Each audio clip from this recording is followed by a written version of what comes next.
Hello everybody. I am Grandmaster Dennis Borsch.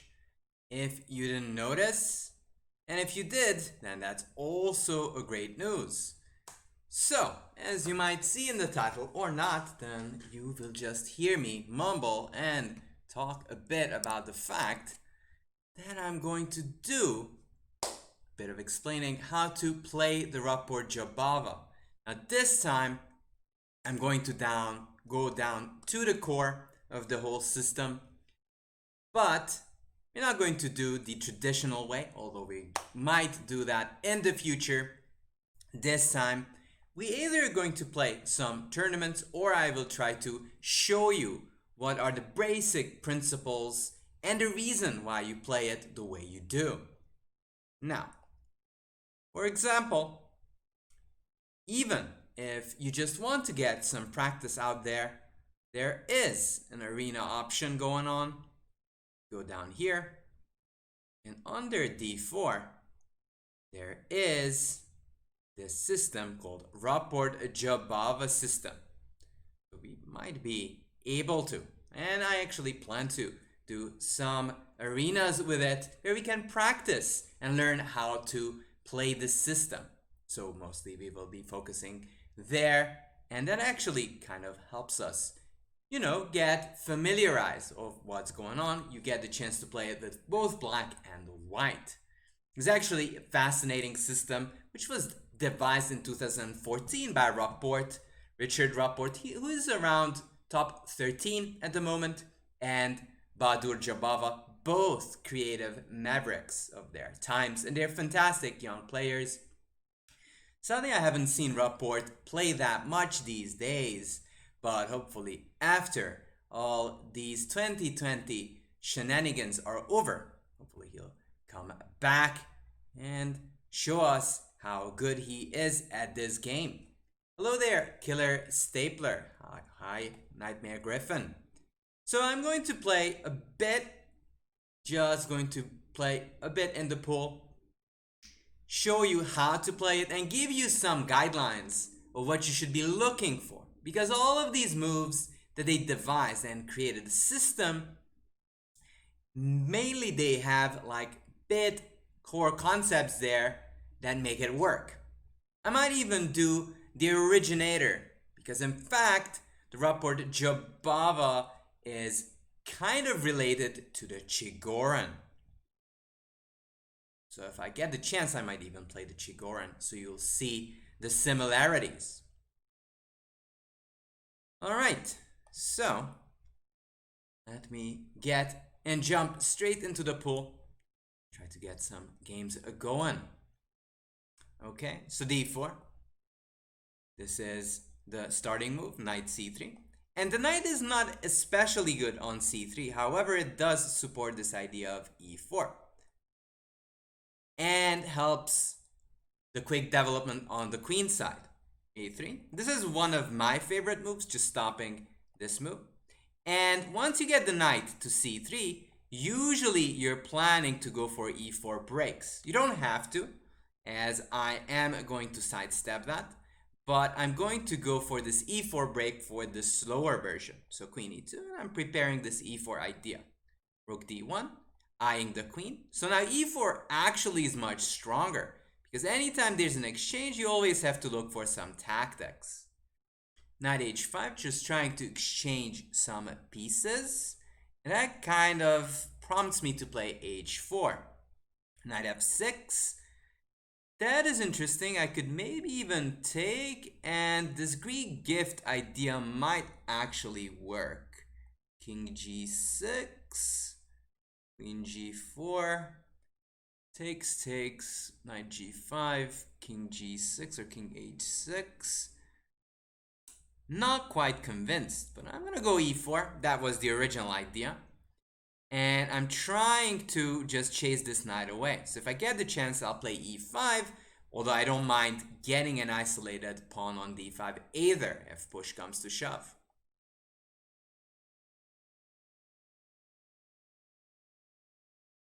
So the main point of the Rapport-Jobava is to actually eventually get this e4 break in if you can. If you can't, you can still go for aggressive play. Now DC is a threat, but as far as I can see, I have e5, which is quite a strong move, as DC invites bishop takes and rook takes d8. Now, this is not like a given that it works, but 90% of the time, it should work. Hello there, machacos. Knight d5. And once the knight is gone, more and more of that sacrifice could become an option. So let's say takes, takes, takes, check here. Queen e4, f5. So I could also play for this mate. I'm gonna take here first. And then look around. Also, this d pawn looks a little bit loose. So I can just try to take and go for some attack that way, or consider the sacrifice. We got to consider both of them because you never know. Sometimes one of them works and the other does not. So takes, takes, check. King h6. Not quite sure if I'm impressed. I could go knight g5 or queen e4. Queen e4, f5, g6.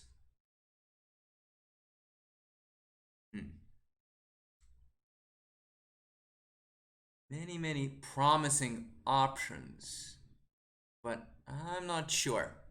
All right, I'm getting a bit slow. Got to be a bit more decisive. Queen e4.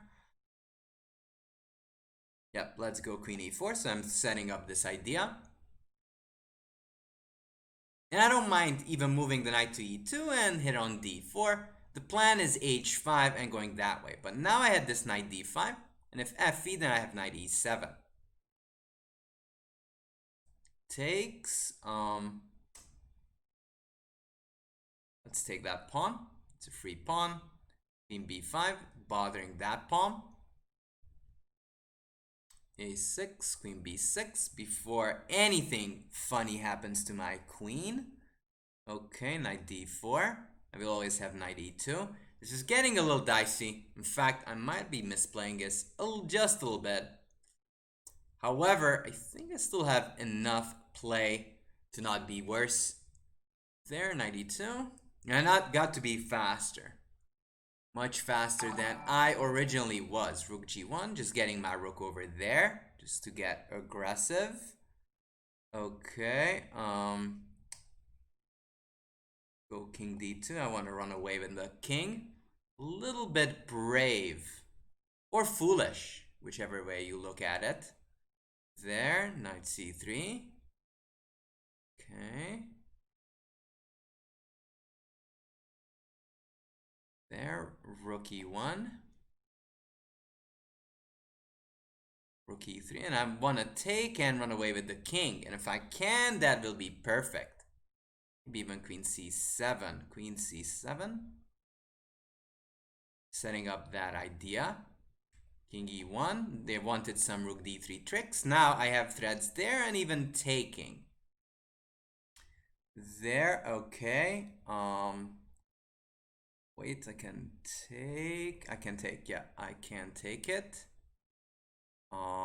King e2, p3, king f3, king g3, takes, king h2, king g4.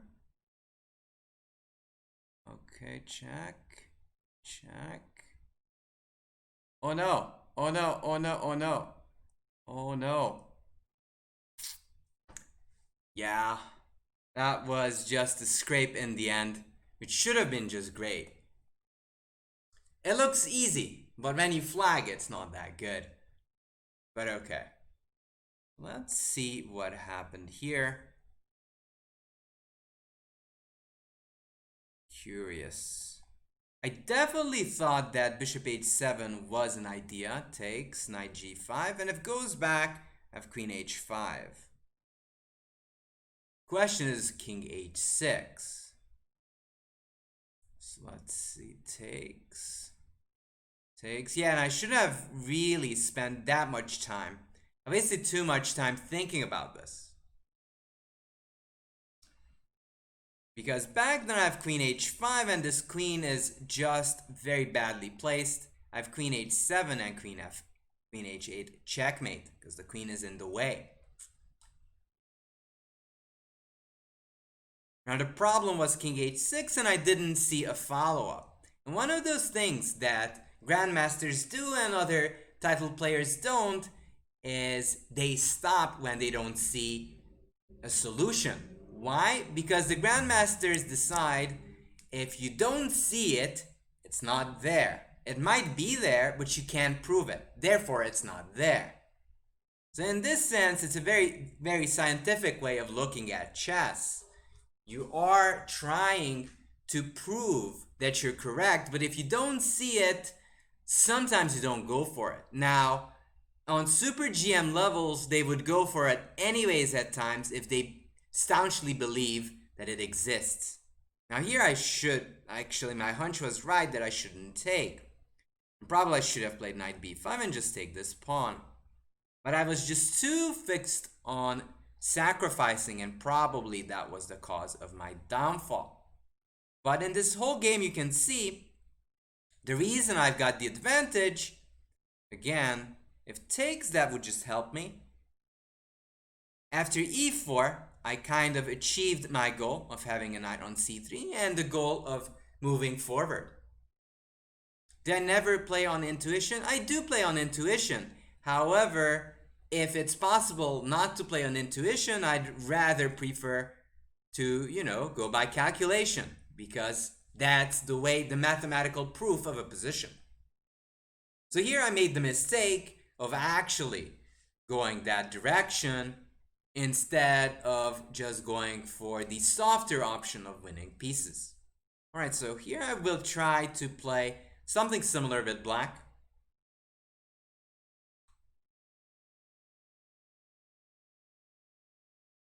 If given the chance.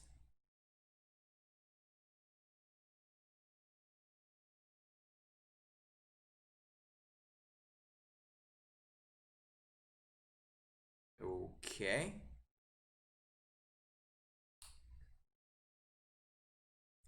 So in fact, the Chigoran is the grandfather of it all.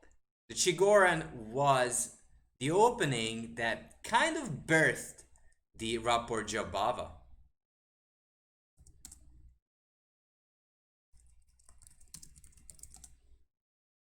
And by the way, if you haven't seen it, I would advise you to check it out. e4. Okay, now I'll try to just play it Nimzovich style. So the point is, once you get a knight on c6, you want to play in the center. And if you get that chance, takes, I'll take. Now you can see that this knight will have influence on the center. Let's go gf, and we'll have play on that side. So the knight actually is pretty good on c6 if it has a target or a goal. If it has a certain goal of capturing some important squares. Go queen h5, eyeing the queen, and I'm sort of planning to go bishop g4 or even bishop h3 if castles happens. And some key squares in these type of open positions is d4, e5. So that's kind of the big reason that people play it. And put the knight on c6. Now, if you don't have any control over those squares, and that's one of my videos on that, then there's often a problem. I think Castles is very brave. And brave maybe is putting it nicely. Can go bishop h3, threatening there, or go bishop g4, king h1, h3. So many tempting options. So here, knight e5, bishop d5, castles. Okay, this looks very strong. And I can't really resist. Bishop h3, I saw knight e1 and I wasn't sure what's going on there. But now this looks very good for me. c6, I'm gonna chase this bishop away. And if bishop e4, I have f5. And if fe, I can even go ef. And if this bishop has to move, I can take on f3 and it's nearly checkmate. Queen e3, but I have fe and the queen defends from the side. d4, trying to stay afloat. Okay, let's keep that queen on the board. d4 is a nice trick. I couldn't take because queen e5. Bishop a3. Okay. Still playing a little slow, which is not good. Let's go rook g6. Kind of planning to mount some pressure. Okay, b6. Not sure if I want to castle into it yet. I might castle, but I don't think I will do it just now. Let's take it. In d5, I don't mind queen exchanges. Then I will get just a perfect position. Okay, bishop h6 would be very dumb. Okay, e6 before I just fall into that trick. Okay, bishop f5. Yeah, I'm not playing this gorgeously. In fact, misplaying it quite well. Just to put it nicely, king g8. Let's hide with that king. Queen d4. Takes. Okay. Queen d2. Trying to put pressure on that pawn. There. Okay. It's time to activate my rook. Rook d8. Takes. Okay, queen e2.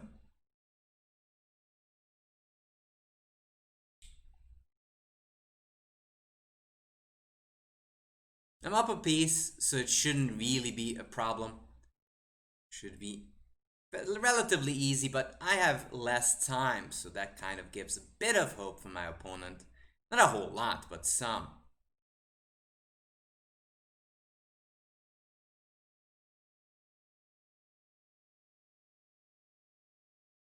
Even rook d2 can be an idea, just pressing on those pawns. There, and this actually runs into this beautiful sacrifice of queen g2, because I have rook d1, and rook g1 wins. So rook g1, rook takes g1 is checkmate. So even in the most innocuous positions, there are some sneaky little ideas, such as this queen sacrifice, that can garner you some wins. So that is something to remember. It's queen g2, rook takes, check, and checkmate. Back rank sort of mixed with the other rook threats. Hey Berlin Chess, hey Bonkonator, how's it going?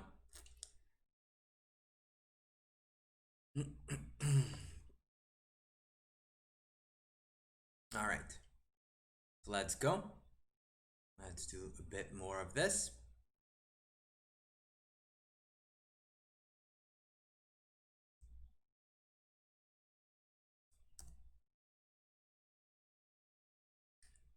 Okay, so we are going to do this. d4, knight c3. Same idea, e4 is the break I'm going for. Or at least that's the plan. Now I have to be careful with e3. Takes, a6, knight f3. So now the knight will have a good spot as it pressures on d5, on castles. There, king b1. Just making sure all of my pawns are well guarded. Let's go g4. And I want to go g5. Start rolling with my pawns.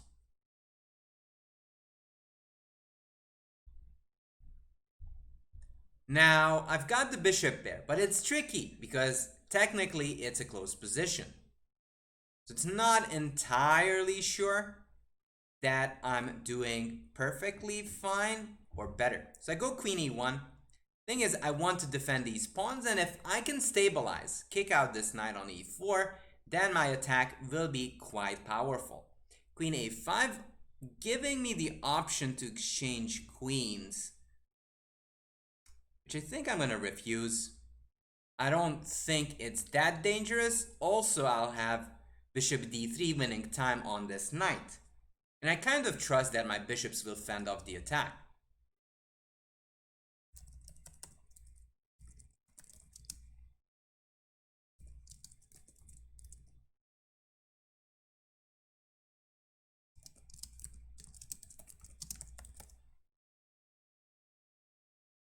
Okay, let's go. I could go f3, but I want to go bishop d3, chase this knight away first. So first off, I get rid of all these nasty little pieces of my opponent. Now it is time for me to start rolling with my guys. I could maybe even take and then roll. Which, well, if I take there or g5, okay, I'll take. Then go f4 and f5. So we want to start rolling. Again, my issue is time. But again, from the side, I can defend these guys. So notice that this queen is multi-purpose. I defend the c3 pawn, and I'm going for more attacking play. There, castles, and sort of runs into queen h4, and immediately this defensive piece becomes an attacker and sets up some nasty threats that Black will have to deal immediately, otherwise it's just checkmate. And seemingly these guys are close to the king, but in fact they're like 2-3 tempos far from getting close.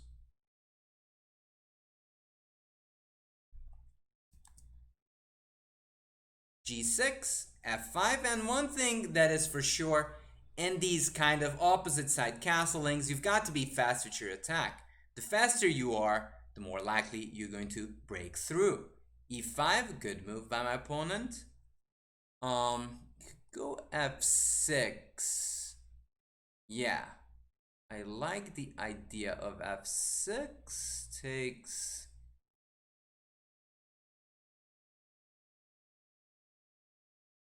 Okay, f6. I want to go g5 and immediately set up mating ideas.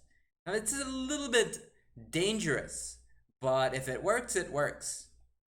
That's sometimes how chess goes. Did you miss the explanation? I don't think you have. So I'm planning to go queen h6, go that direction. Ooh, h5 was a good move. gh, but I still am attempting to attack. There, okay. So now maybe I should take. I go here, takes. Okay, I guess I have to take, which is sort of a concession that I didn't want to make, but it should still be fine. Okay, rook f1, defending that pawn, and if I can start rushing this direction, then the attack will be very powerful. h5, okay, can't I take? Alright, let's do it. Let's do it. And then start running with the pawn. This queen g6 is a big threat. There, f7. F8, okay, let's go. We're rushing with h5.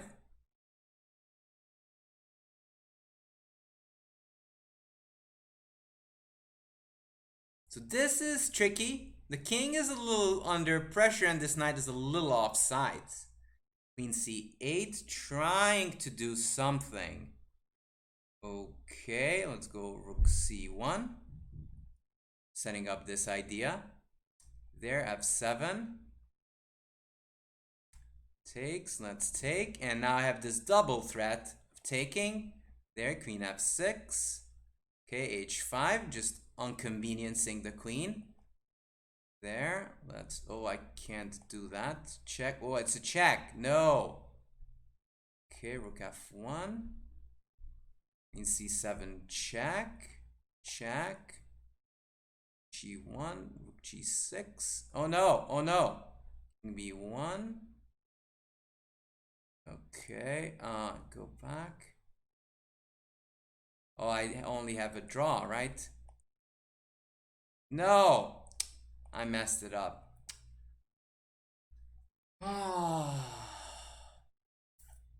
Obviously, this was completely winning. Just doing bad. But, yeah. This was obviously just completely winning. But again, had no time. Speed, indeed. Thanks, Omid. Also, shout out to Omid, the hero, the legend himself.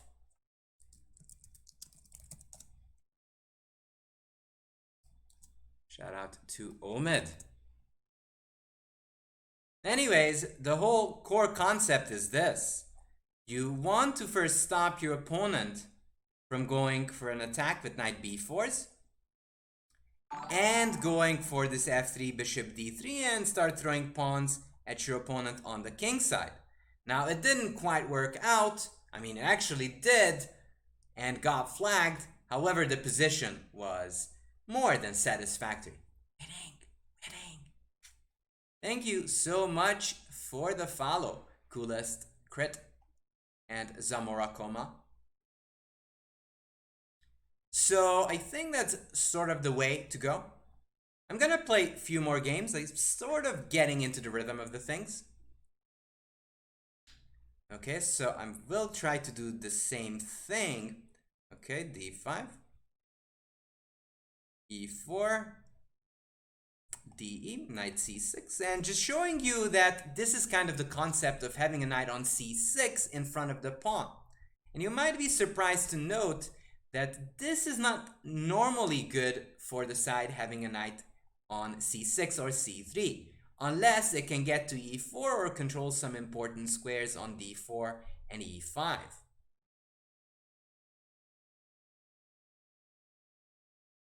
So that's kind of the important part of it all.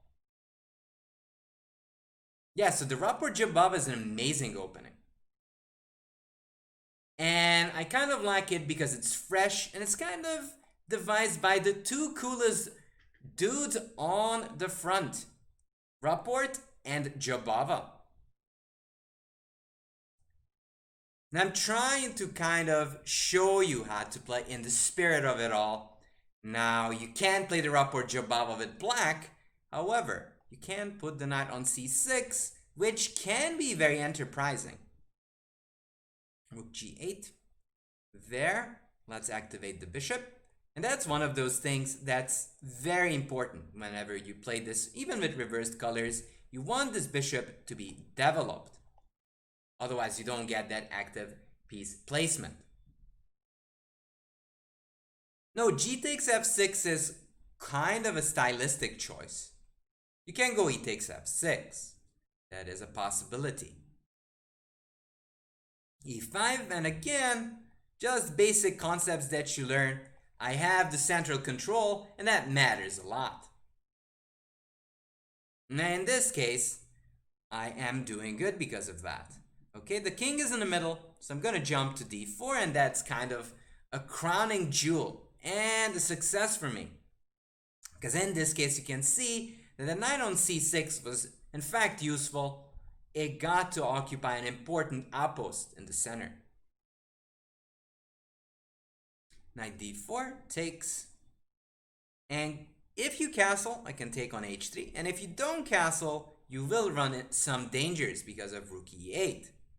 So now I'm going to go play rook e8 check, king f1, let's go bishop d6, eye those pawns, might even go h5, h4 later, c6, just blocking in this battery. Now, not that I'm much better, but that king is kind of iffy on f1. Knight b3. Okay, let's go bishop. I can go bishop e6. I would want to, but I really can't. Alright, it's time to go all in. I'm gonna go rook g3, and that should be pretty... Oh my goodness! Penguin GM Andrew, thank you so much for the raid of 541 people. Hope you had a good stream. I'm just going all in this one. Hopefully I don't lose it. But in any case, I am trying really hard to come up with some ideas and ways to play the Rapport-Jobava. Now, this is nasty. Got to go for this one, which wasn't a part of my plan. However, okay, sometimes you've got to change your plans. Okay, rook e3. Probably I'm gonna kick this knight out. There, rook e5. Bishop d7. Yeah, I'm kind of on wrong foot over here. However, never give up. Never give up. King c7. Thank you for the follow, guys. King of Liechtenstein. Go rook e5. Still defending that pawn. There, bishop g4. I'm gonna force that rook away. Then I can take, hopefully. Maybe not. Maybe not. Rook g8. Wanna go some different directions. Takes fe. There, bring the king in. And if I can start pushing my pawns, I will get some level of counterplay. There, f5. f4 is a threat. d4 is an idea. Now f4 is a problem. Obviously, you've got a bit lucky there, but luck sometimes plays a bit of a role. Rook f7, and I will try to start running with the king up. Yep, I'm gonna go there, try to take this guy. Actually, that's on a bit of time. Could go there. I could actually go the different direction. There, okay. Patience, patience. Rook g7 might go and come around there. Now I might just start running, and I will go around. Takes, don't mind, extra pawn. Danke sehr. King a4, and my king will be just in time to defend, and I will have those plans. Sometimes time is what we need. Just a boxing in a cage. Oh, Chessweeb, I played you the other day. Didn't realize that you were a streamer. Hey there, yes, I am. Also, the other person who's usually lurking in this channel is Ilya Nizhnik. So do check him out at times. Also, we have good old Discord. Again, shout out to Penguin. So this was not the thing that we wanted. Not at all what I wanted. Completely misplayed this. However, resilience do pay off. But what am I talking about? Let's do a bit more of this game. So guys, if you want, feel free to challenge. More than happy to take those challenges. And if you're interested, I will provide you our Discord, because we do talk a bit of anime. If you're interested, you should check it out then. If not, well, don't check it out then.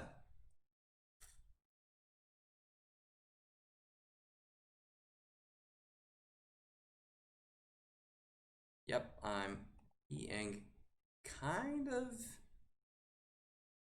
trying to solve my tech issues. I apologize for that. However, I fixed it. Good. Good, good, good. Alright. So here's our Discord. Into D6 Scandinavian. Yep, that's an opening as well. The pre-Rapport-Jobava. Alright, so I guess I'm not getting any challenges. I mean, no 3+0 in the pool. I'm gonna take these challenges, and after that, we are going to do the Rapport-Jobava arena. So if you're interested, stick around, we'll do so. I'm gonna go d5 and go knight c6, completely in the style of the Rapport-Jobava. In fact, okay, I'm actually going to play it a tempo down, the original idea. So again, this knight doesn't really do much. You would want to have a pawn on c5 instead, but I see what you can do when your knight is on c6. You exert way more control on e5 than you usually have. So I can play for that one more. So castles. I might even go f6 e5, even though that would weaken my structure just a tidbit. Let's go rook b8. I could even go knight a5, but I'm keeping to my original plan.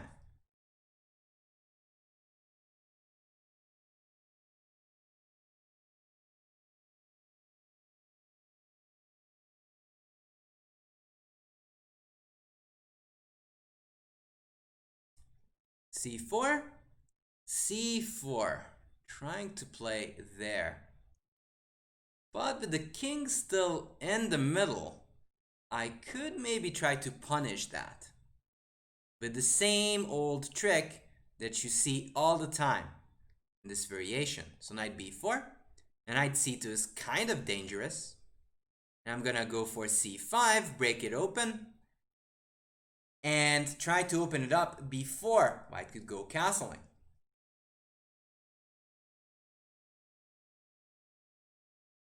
So this is my big plan. So I'm kind of ditching this idea of e5. Oh my goodness, that's brave. But now I have bishop c2, and that will cost an exchange, or maybe even more. That would be a queen. And if queen a3, I have knight d3 check. Nico, thank you for the follow. There, and I can go knight d3 check or take here. How greedy should I be? I guess very greedy is good enough. I'm just gonna take the queen. Why not? Takes, I'll take on a3. Takes bishop b4. And white has two pieces for the queen, but that's by far not enough. What openings do I play?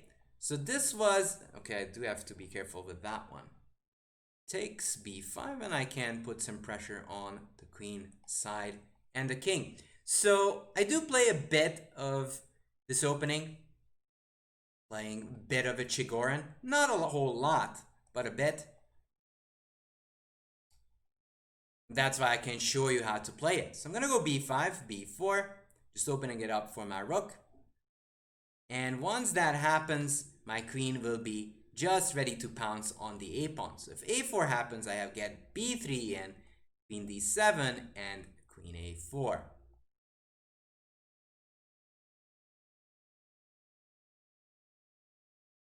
That being the big idea.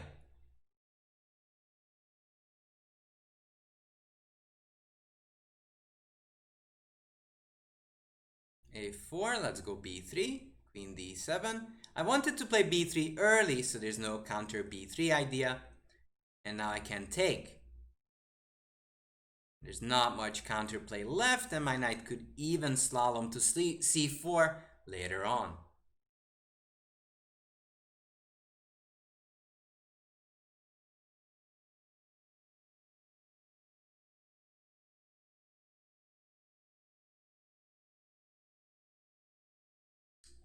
Takes. Always take those pawns. Always take them. They're not always for free, but they're juicy. Okay, h6. I'm gonna go h6 myself. That's not a big threat. The queen is missing, so I'm not scared of it all.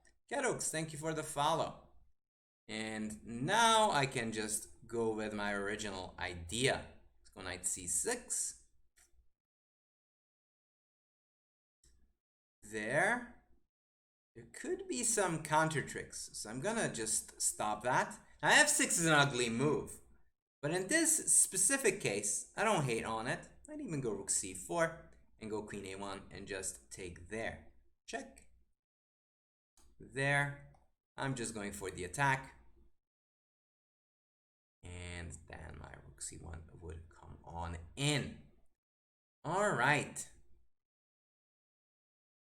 Killer Stapler, good luck. I think I'm going to take these two challenges after this one, and then we're going to do the arena. So even here, I will try to show you the concept of getting your knight to c6. d5, still the point being to be aggressive and undermining the d4 pawn. If that does not succeed, that's the reason it doesn't work. e5, bishop f5, and it's kind of funny if you think about it. This is sort of like the Rapport-Jobava, but in a Caro-Kann edition.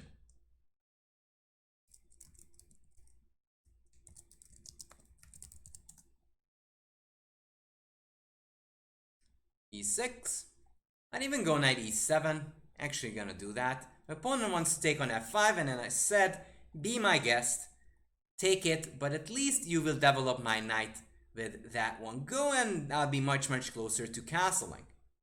Now the good thing about these positions that you don't have to necessarily go short, you can also castle long, which will give you the extra idea of undermining the center with f6, which I will do. I'm gonna go f6 immediately, undermining this pawn. And if g4, you can just go back to e7 and regroup. In d7, I'm not taking there. I can take there anytime I'd like. gf, and now I get an open g file. Squishy, thank you for the follow.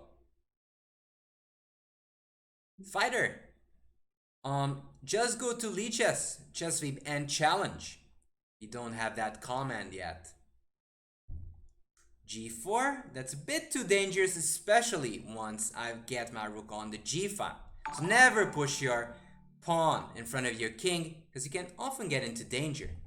h5, just putting even more pressure on that king. King h2, bishop d6 check, and now we're just coming on in. Pretty tough. There, takes, check, and checkmate.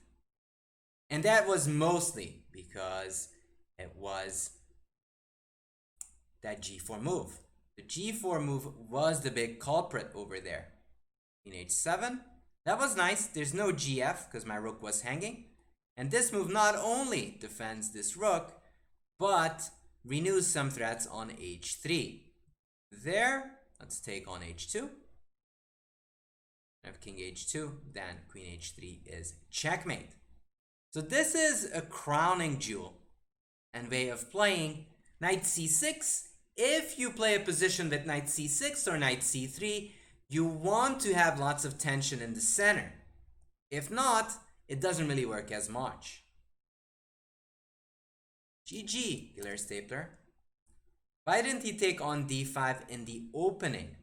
So if you take on d5, that actually kind of helps with this concept of the knight being on c6. I immediately attack on d4. And in fact, this is a direct transposition to the Scandinavian here, but everybody and their grandma and their little cat plays knight c3, attacking the queen. Nobody, I say nobody, or very few of them, play d4. And here knight c6 actually makes a lot of sense. Attacking on d4, knight f3, bishop g4, and you get lots of play against the d pawn. That's why they don't take on d5. Spock chess.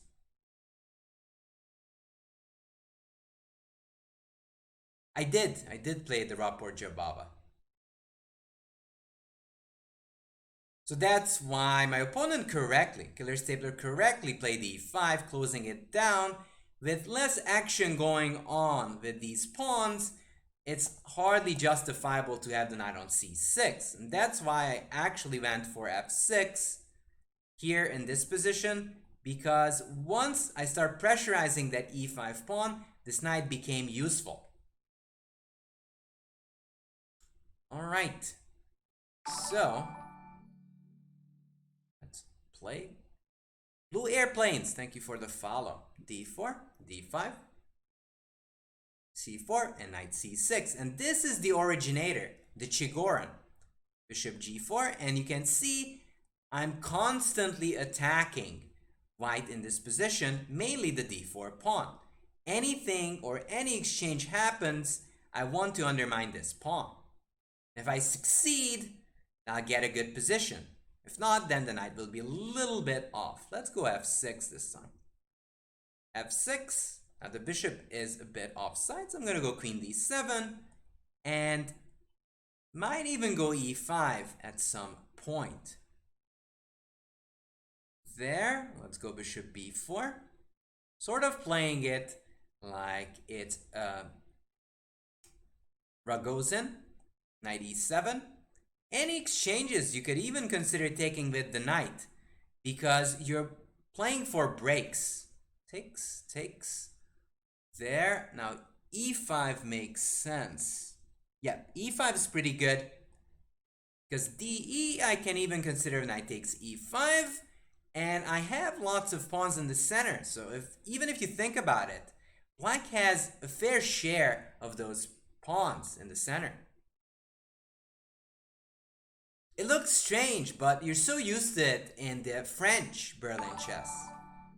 So it's kind of interesting to understand the idea, the reason why people play knight c3 or knight c6, and it's due to this pressure and the support to the e5 pawn. For the follow, panic, de. I can even go d4, a la Alban. Or knight e5, d4 takes, bishop takes, queen takes, or knight f5, d4 takes, queen takes, d4. Let's go Alban. Let's go Alban style. Because the king is still in the middle, and I'm just a move away from castling either side. So it just makes sense for me to be very aggressive. Why? Because you're pinned. I can always take on d1, or if you go knight e5, knight takes e5. That's the problem, Spock chess. And the knight actually defends the bishop.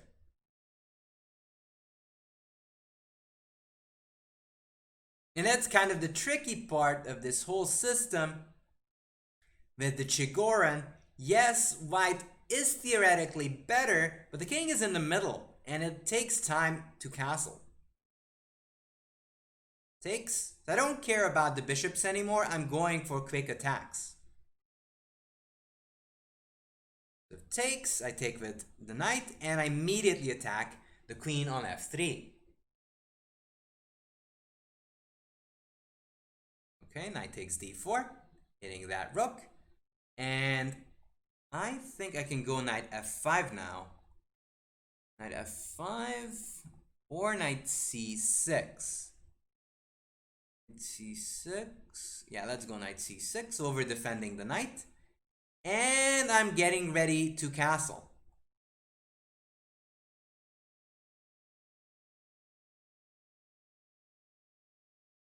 Might even take on e5 if I'm really greedy, in a greedy mood. Bishop e2 is a very good move by my opponent, trying to castle before it's way too late. So should I castle? Yes, I should. I'm castling, and now I'm ready to start pouncing on the king. And that is kind of the difference, and why this whole system is interesting. You get very active counterplay for the bishop pair. There, I've got to be careful not to run into some nasty bishop g4 ideas. In fact, I have knight f3 check, and rook takes a d1. which is also a check. Takes, and I can take.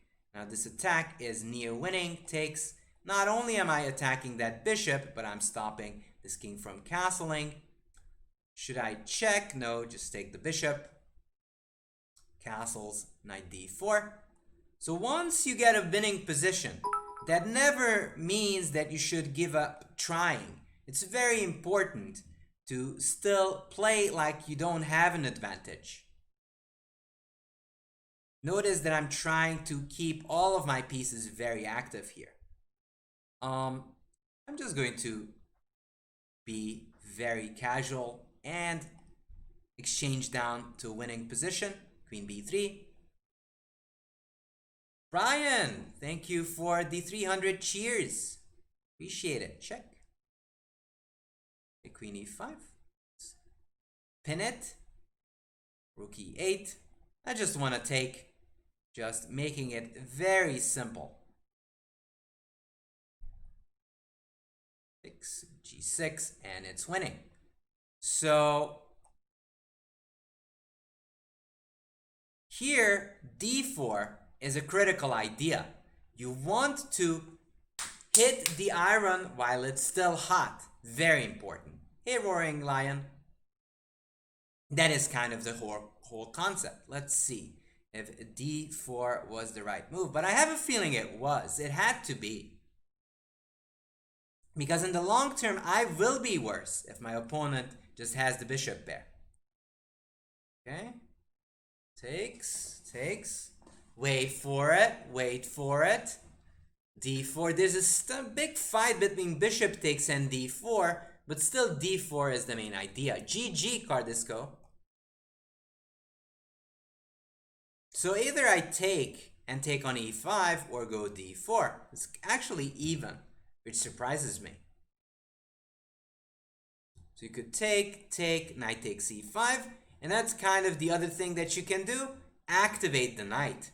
And then you still want to open it up because the king is in the middle. So whenever you get your knight on c6 or c3, you are aiming to have very aggressive play early on. Here, d4, takes, knight takes, here, knight here, should be 2, castles. It says takes. That surprises me. It has to be some nasty tactics. I thought I have pressured.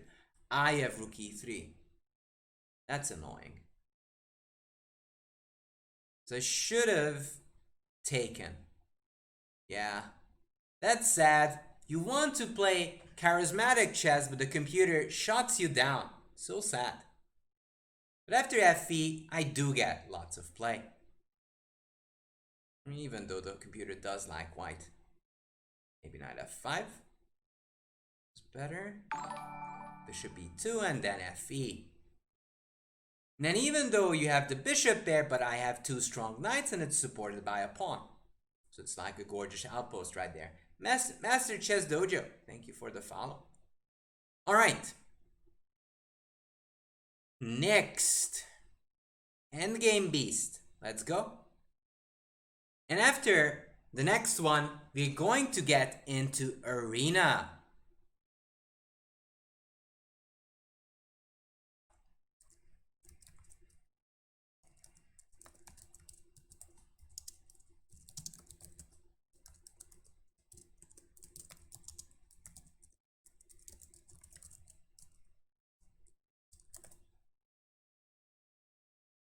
Oh, sorry about that little wait. Okay, let's go knight c6.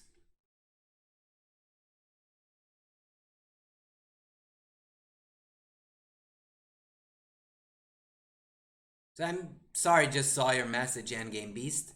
Just trying to show how to use these knight c6 ideas. Queen takes d5, and that's kind of the core concept. Bishop g4, pinning, attacking, and going for that pawn. Typical play on castles. And the good part is that you can go with e5 and try to open the position up. Not to forget about the fact that I'm still having lots of pieces, putting pressure on the d4 pawn. c4, I could check. The question is, who's helping who with that one? I'm gonna go queen h5, pressing on that knight, and still retaining this idea. There, I could go knight f6 or e5. Let's go knight f6 first, just over defending the bishop. Just some development. h3 is actually not doing that much, because h takes, that rook is always hanging. Now, I'll go e5. That's untouchable. And you can see the power of this maneuver. You can never take. The queen is under some heavy fire. The name of this one is the Nimzovich, which is kind of similar. King d2. That does block off some ideas, but it just exposes the king way too much. Also drops a pawn, which we'll capture immediately. Now, knight c6 is not like the top heavy, like the highest choice of people, but it is still a very much playable opening. e, activating my rook.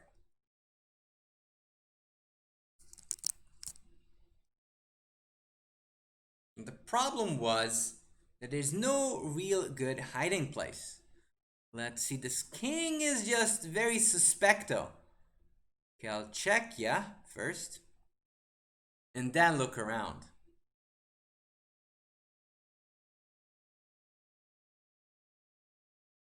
That's the first thing I do. And I think I have this checkmate. Yo. So it's very important not to play king d2. d5 is the only move. So when you have a center, you've got a responsibility to defend it. And that's one of those things that they don't tell you. They tell you that, hey, you are just going to have a game, you get the center, and then you're happy. But that's not true. In reality, you've got to defend it. All right, one more game. And then we're proceeding to the arena. Hey, Nikolon, how are you? d4, let's go d5. Do this one again. Knight c6. There, bishop f5. c4, e6, c5. Now c5 is a double-edged move. Why? Because it closes off the position a bit early. No more pressure on the d5 pawn, so I can easily go e5, because if takes, I can go bishop takes c5, and I get harmonious play with a central pawn in d5, and that e5 pawn being just a nuisance. Let's take bishop c5, got the bishop there, and a potential target for later with that e5 pawn. I could check, but why not just develop casually?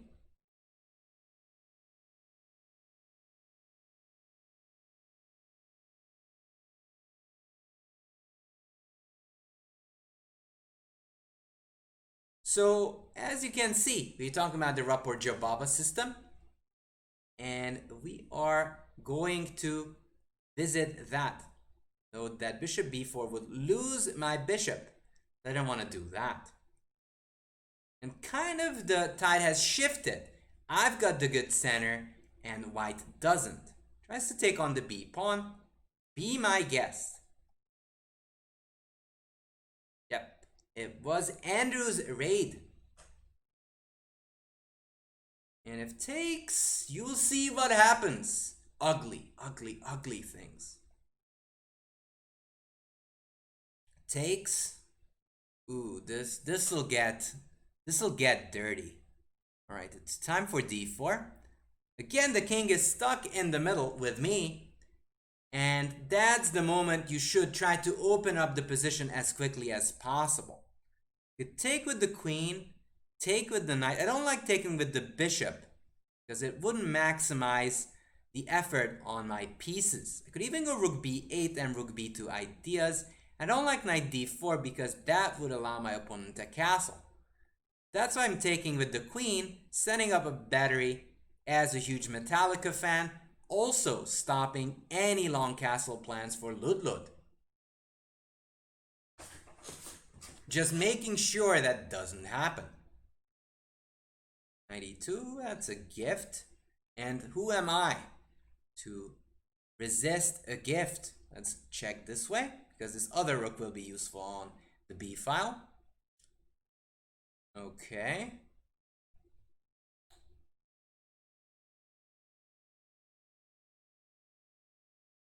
There.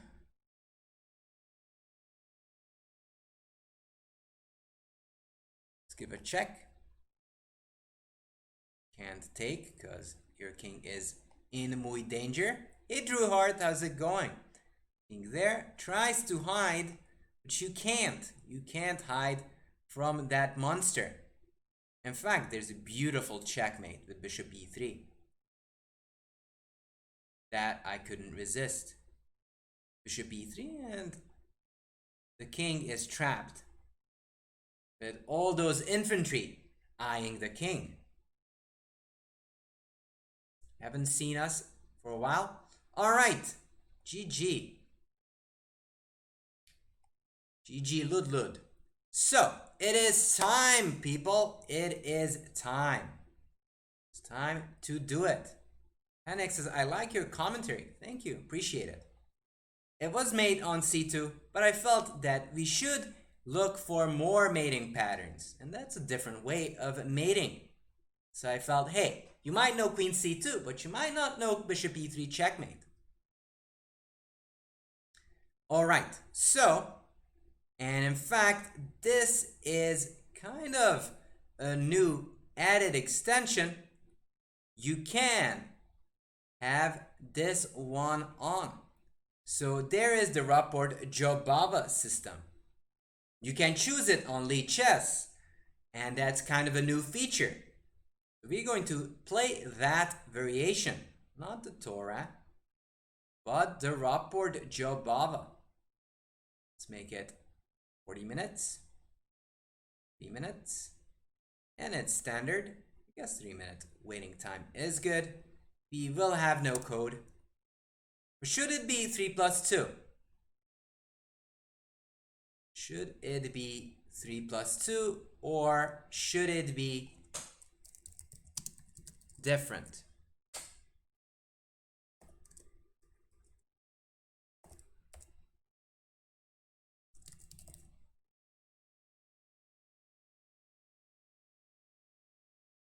Because I would understand if you guys want to do increment, we might want to learn how to play it. I can give you some rundowns.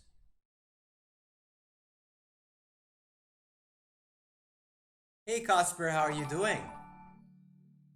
I think it's done. That's what I was told by No Joke. Casper Ludd. Nails, thank you for the follow.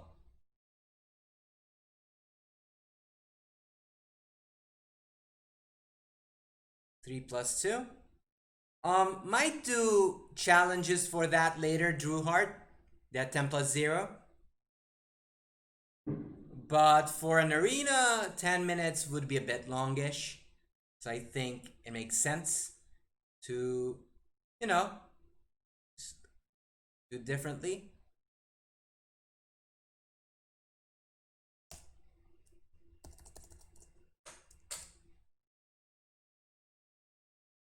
Hello, Pila Porca. Alright, so I guess 3+2 is winning. So let's add that 2-second increment. Let's make it a 2-minute baiting time and create the tournament. So 3+2, and we're going to learn about it. So this is the Rapport-Jobava. Basically, all the things that I showed you with reversed colors, it's the same thing. It's a Chigorin with an extra tempo.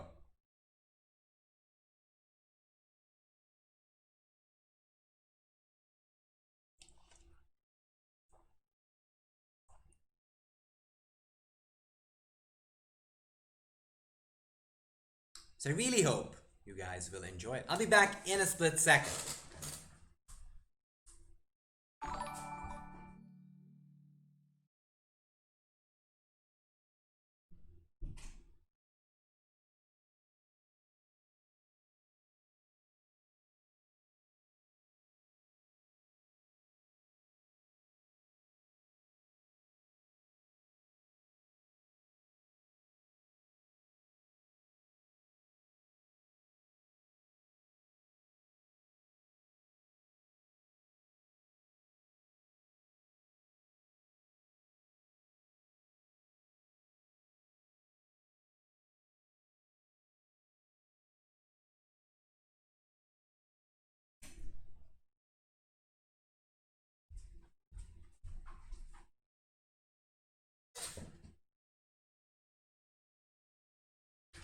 What do I think about Eric's bishop trap? Can anybody post the clip?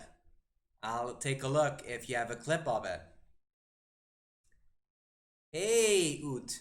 You're new to the Jobava London system. That's why I'm going to explain to you how to play it with white. Will we be able to watch this video after this? Yes, the VOD will be up.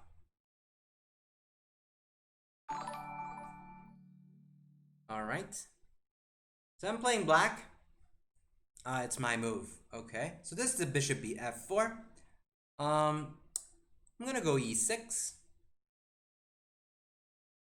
And white can play for e4 or go for e3, knight f3, bishop d3, and for the e4 break. In fact, that's kind of the classical way of playing, which I will show. a6, trying to stop knight b5. So I'll show you some tricks which you can win lots of games with.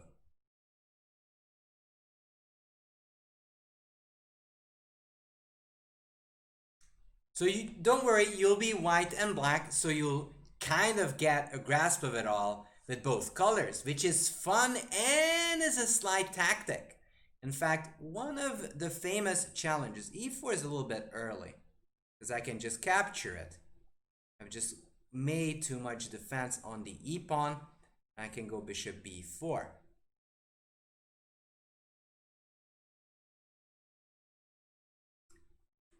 So I will explain to you how to play it and what you should be looking for in these type of positions. Knight g5, bishop b4, just pinning it.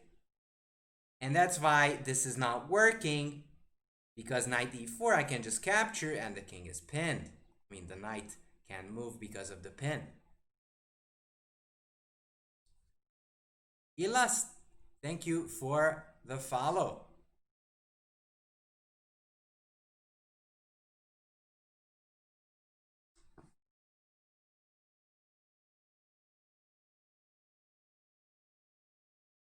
There. So this is kind of the reason you don't play e4 that early. You can go knight d7. Let's go knight d7. I'm pressing that bishop. Also just want to take it. And once that's gone, I'm just very happy. Or could go just c5 here. Undermining and setting up some ideas. Too late to join? Not really. I don't think you're late to join. In fact, here's the link, Greta. Oh, and also, apologies for not posting in there. I might even put it in the title so people can check it out there as well. Oh, Berlin chess is already on a roll.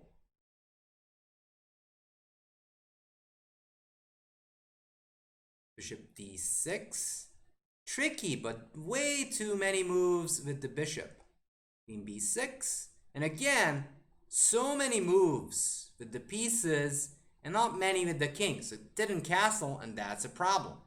You always want to castle your king.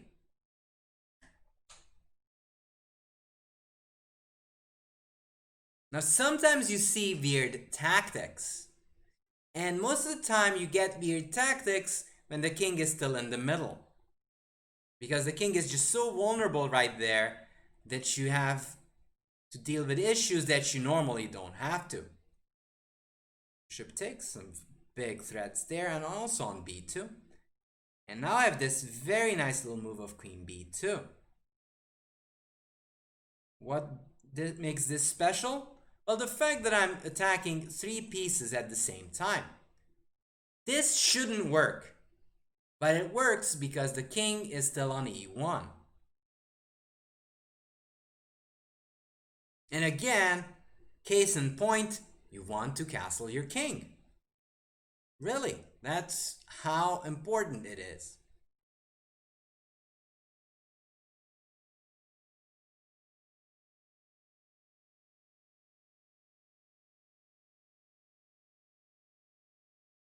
Knight e4.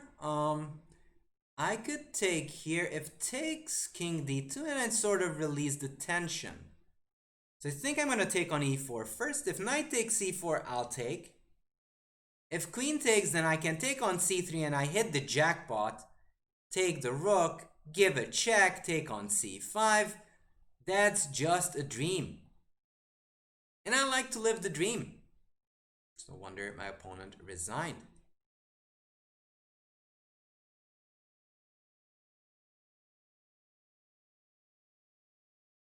So that happens in these specific cases.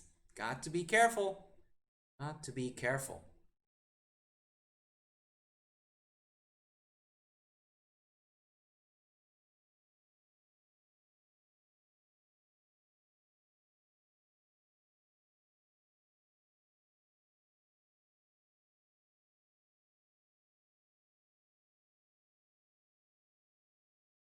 Okay, so bishop f5. Now I can't really play for e4, but there's another secret plan I'm going to show you guys.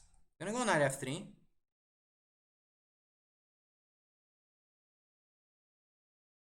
Go e3. So I give up on e4. It's not gonna happen yet. Bishop d3. So gonna put pressure on that square. Knight e4. And now you can gamble the pawn. Why? Because once black starts taking the pawn, you'll get quick play on the queen side while this king is still in the middle. Okay. Queen, where should I go? Let's go queen e1, hitting that knight, and I'm planning to just mount over there. Okay. Queen b4, eyeing the pawn. And notice that I'll get the bishop pair as form of a compensation, and this king is still stuck in the center.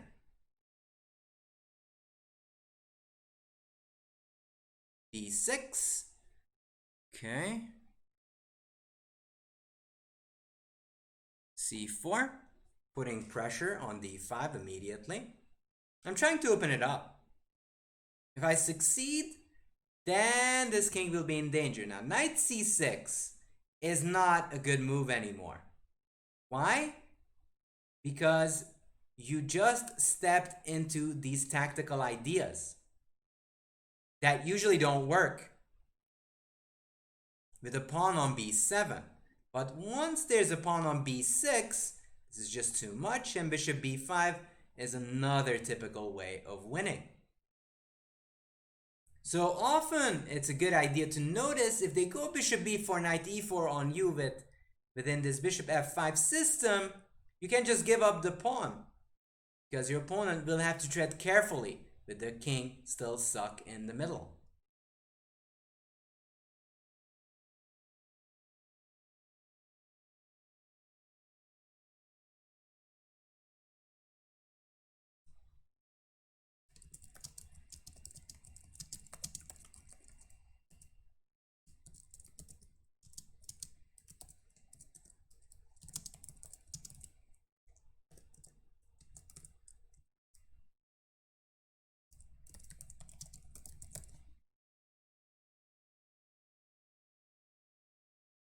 Okay. So opponent's still thinking. Let's do something different. Knight f3. c6, knight e5. This is a second type of plan that you can do. e3. And here, you can go bishop e2. So it's very important to get this very nice spot for your knight. And here's this very nice little tactical idea, g4, h4. If knight takes, you just take back with the pawn. And the point is, if any of these pawns move, you can just take on g6 and get a better structure. Takes. And you can go bishop d3 and attack the pawn that way, or go queen d3.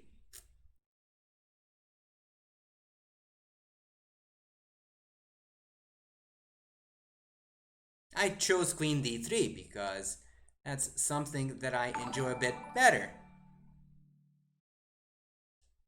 Thank you for the follow, Pastor.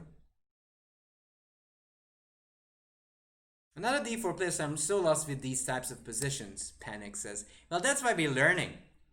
Takes, and again, deep breath. Whenever there's exchanges going on, take a deep breath, say, okay, this is my next move, right? 90% of the time. But sometimes you have extra options. And oftentimes they're much stronger because it's a check. EF. And now I'm already winning, sort of. Queen f6. I'm up a pawn, but I don't want to exchange just yet. If you do, I'll at least bring my rook into the game. Now that was a poisoned apple, and I wanted to play with this rover idea. With the king and queen already in trouble after rook f3. Takes. e4. Okay, let's just get this rook into the game. Takes, rook takes, and they'll be mate, either on f7 or g7.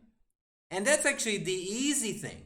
And the good thing about this line that I like a lot is that if you play the logical moves with rook b1 and such, getting your rook on open files, it is just so natural and flowing.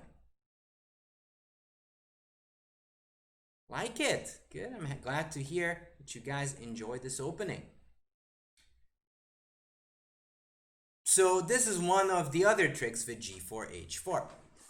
By the way, in fact, most of these lectures are on YouTube.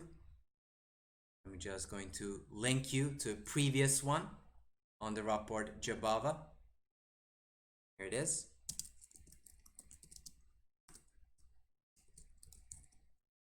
So if you're interested, check it out.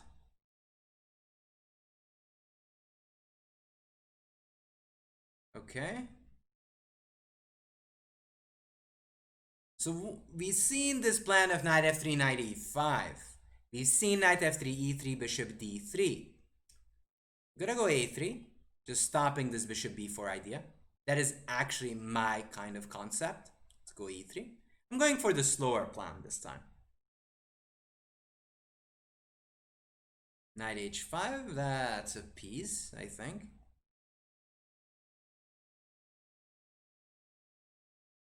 Yeah, knight on the side doesn't really work here. The knight hasn't committed to f3 yet.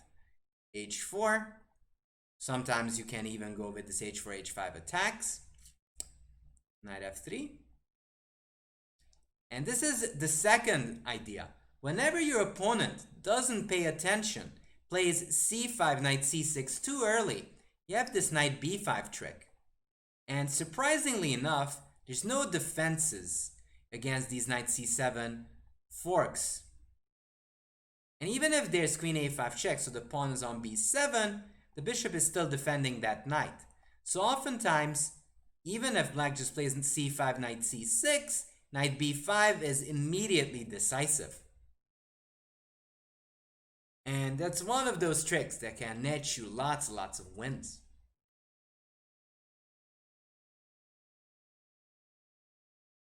E5, you're already winning a pawn. Let's just take it. There. And let's go attack. I'm already going for this attack on that king. I still have to be careful because this time my king is in the middle. But first off, let's activate that knight. Let's make sure that octopus lands. When you said highest rated opening, what do you mean by the opening most played frequently by the highest rated players? So if you think about it, the highest rating of Rapport is 2760 at the moment. And highest rating for Jobava is 2714. That is probably the highest rated opening ever.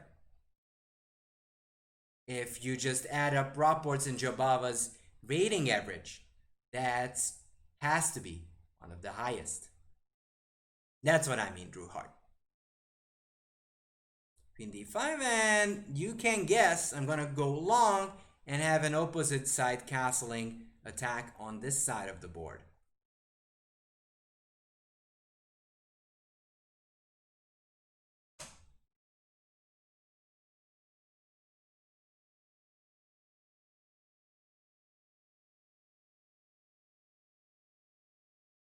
Knight e7. Always respect the gifts. Always respect it.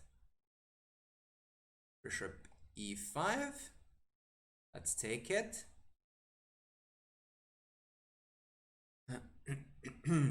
Takes.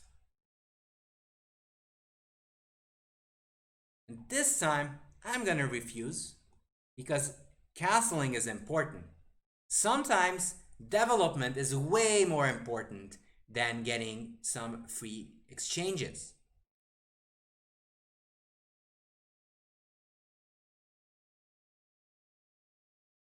Queen c7, let's take that.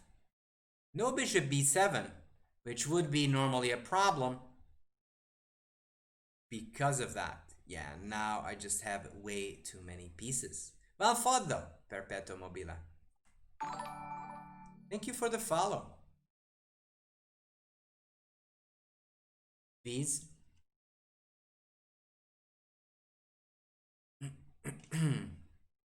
So by the way, this is sort of a mixed channel for anime and chess. So whenever you have any idea or comment about chess and anime, feel free to share it. I'm gonna go a6, e3, c5. So I'm trying to make sure there's no knight b5 trick, because that would be very annoying to face. Knight e5. I'm gonna go b5, trying to gain some space on the queen side. Takes. And I kind of like the way my opponent is playing so far, but b4 was too much. So if you start playing in the center, make sure you follow it up with the same plan of trying to achieve e4. Bishop d6. So once black will have enough control over the e4 square, then I can tell that I will be doing fine. This one is the reason my opponent shouldn't have gone this direction, because with b4, that c3 knight got weakened.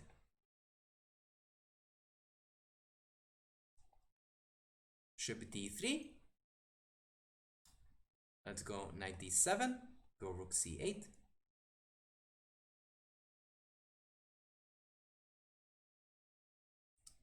Rook c8, just eyeing that knight. Now I can take 6.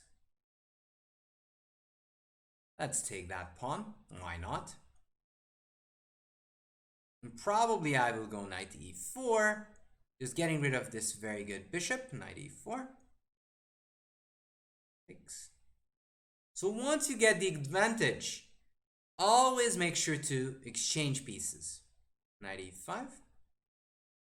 Just going for this juicy little outpost on c4.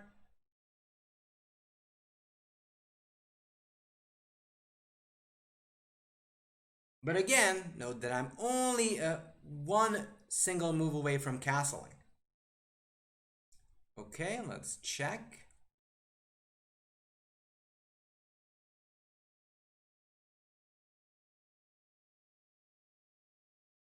King d1. Let's check here. Here, check so it doesn't run away. Let's check, check. And I have knight f3, gf, ef, and there's mate on e2. So knight f3 check. I'm making sure the king cannot run away. I have knight f3, gf, ef. The king is basically stalemated, and the queen is just too far to defend from this square. And then you get this queen e2 checkmates. I was just making sure that the king had to stay on e1.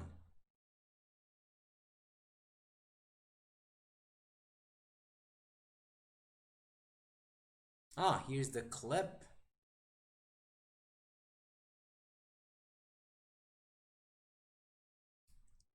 Let's lift her up. Oh, let's take a look.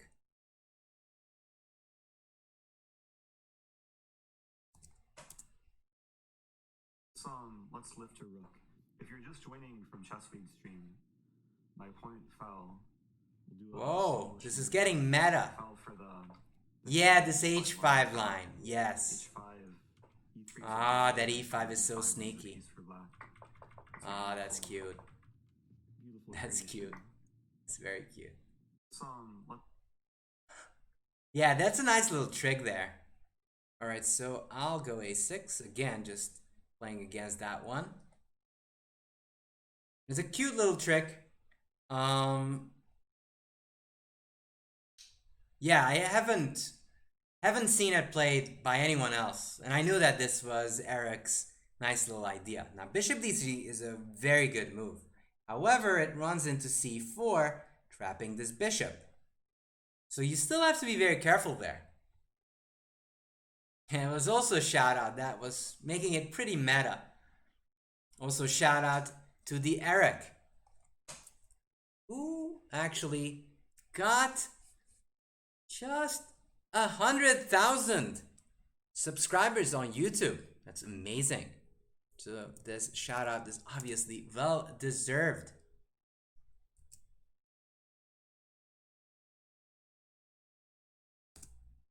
Hey Spanep, how are you? Alright, let's take, well, I don't have to take it, but let's just take it. Bishop d6, trying to oppose that bishop.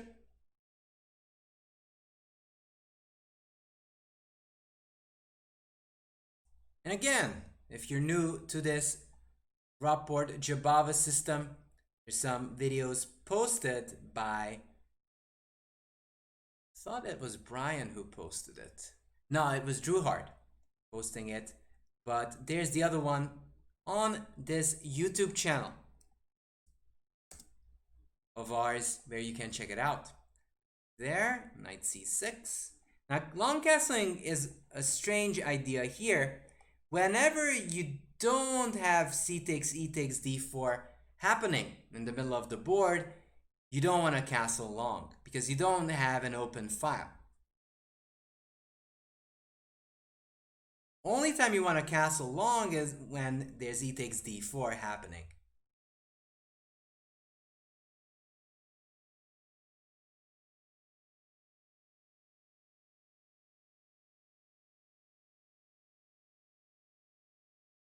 f3, b4. And the problem for black is not that much. In fact, it's great that this queen is in the way. Just in the way. Just in the way of the good things.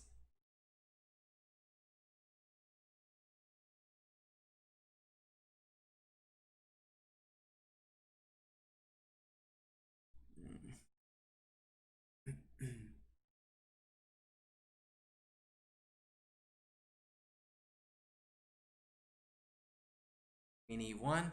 Not falling for my devilish plan of smothered's mate. Ah, so evil. That is evil. Okay, I'll drop back then.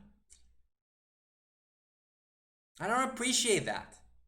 You could really have taken that bishop. even perfect. But okay. There. Let's take. I'm just activating my bishop. There, bishop b7. Knight g3. c8. Getting all of my guys ready to pounce.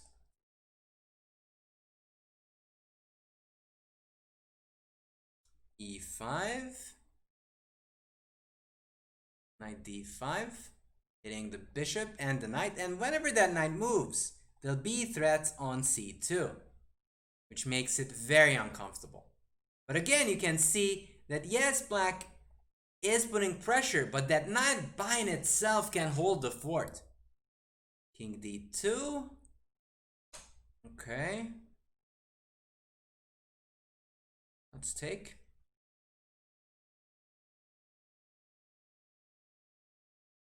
I'm just trying to demolish that defense that my opponent has.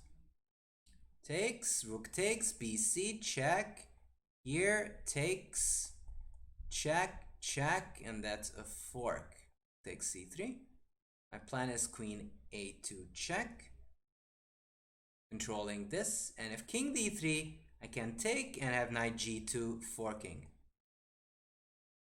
Takes, and that's fork down. Takes. Takes the queen. And never forget to castle. Alright, let's take that rook first. Let's take that rook first and then castle. Castle is always important to make. Now we'll get the other guy in the attack. Sometimes you've got to be systematic. Okay. Let's take that pawn. There. In h1. Now these little moves can be very annoying. Because if you give a check, it's easy just to move your king. But when you put your queen behind your opponent's pieces, that often is more venomous. There. Let's check. Check again. Well, maybe rook c3 is even better. It's bishop b4 and activate my folks this way. Bishop b4, it's pinning. Takes. Now queen d2 or queen b2 is checkmate. Checkmate. Well fought, Nicolan.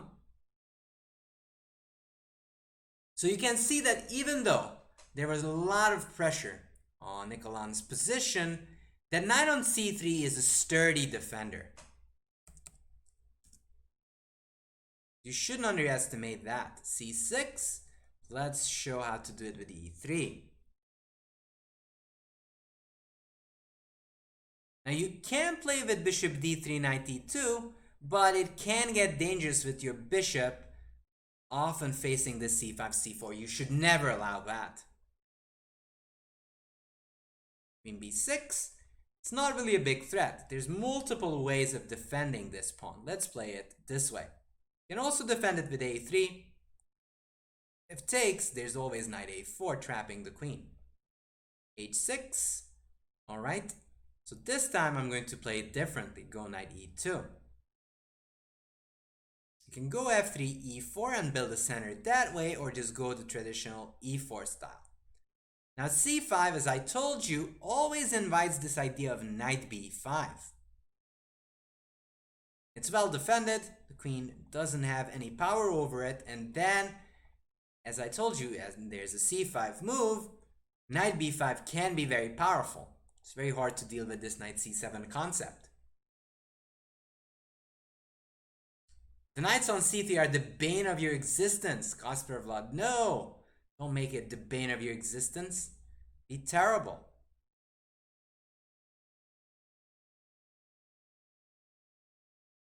That'd be horrendous.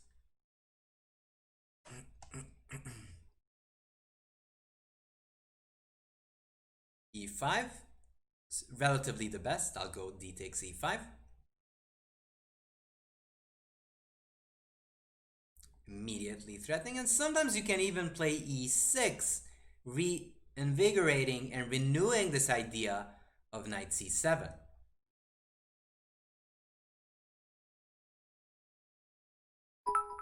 Okay, thank you for the one cheer. g5. Okay. So I can take. But I think I'm having fun. I'm gonna keep my bishop. So why not keep that bishop if you can? You don't always have to obey the wishes of your opponent. Most of the time you don't want to. You don't trust those fellas, do you? And you shouldn't. There, I still have to take care with c4 ideas. e6 doesn't work, so I'm gonna go c4. Undermining that d5 pawn and also bolstering that knight. Knight takes g3. Go h takes. I'm gonna go h takes. Knight takes. Just go b3. Just over defending everything. There. Okay. I was kind of getting worried with my king in the middle, so I'm just castling.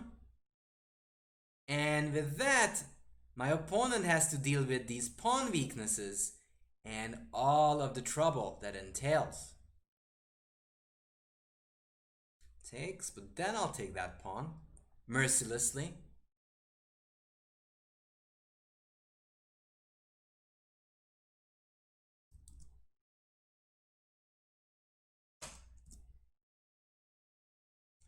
There, okay. Defend your extra pawns. So they told me, and I should obey. Start running with those pawns. Nicola, thank you for subscribing with a tier 3 sub. Subscribe for 9 months on a 9-month streak. Welcome. Welcome back. Appreciate it. Okay, so it's getting tricky over here. Always, always think what evil deeds your opponent is up to. Right, Nicola? Do you ever trust grandmasters when they tell you that everything's gonna be fine? Everything's gonna be fine. And BAM! They betray you. Right? That's the first thing that happens. Betrayal. BAM! So I didn't want to go f3 here. Because of c4 check. And knight takes d3. More betrayal by my opponent. I don't like that. So I'm going to play f3 now. And now it's a different situation. If check, I'll just go back. I don't mind. That can often be an issue. There, king g1. Now, my opponent has compensation for good reason. Because my opponent had bishop pair. Bishop takes f3. Ooh la la. Okay, I'll capture. Rook takes, and I'll get 2 pieces. I'm not that concerned. Queen d2, and I'll get the rook there. I couldn't go queen f1, even though I wanted to. Let's just take on d4. Takes. Okay. It's a little bit annoying. Huh. There. Okay, and I just go queen g2.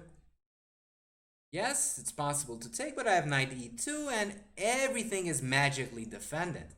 The magic of knights, they defend everything.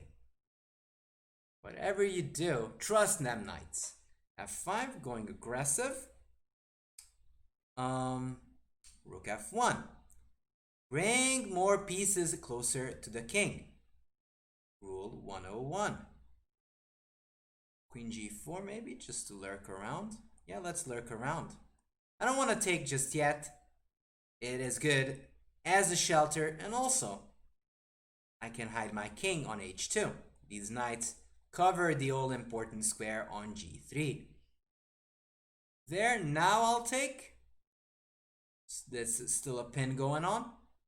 But at least I'm out of these tricks by now. There, f3. Just chasing this queen away from these juicy f2 and f4 squares. there. Can I go e5 and check and check? Yes, I can. And this is the idea. The queen will just be a marauding piece. Hello, mindless disorder. There. Let's go queen f5. Now I'm threatening queen f7. Knight e4. Nah, just push the pawn. Just push it. There, rook g3. Everything's defended. That's good. Nothing funny should happen. It's never too late to mess up these positions. Just go rook g2. g5. Now I can check and take that rook. There, check back again. Rook f2. I pre-moved. And now I will have rook f6 and checkmate on g6.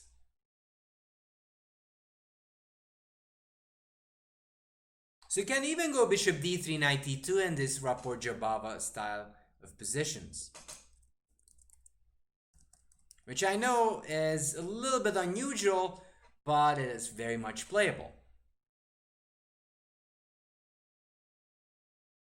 After g4, could you play queen f7 check?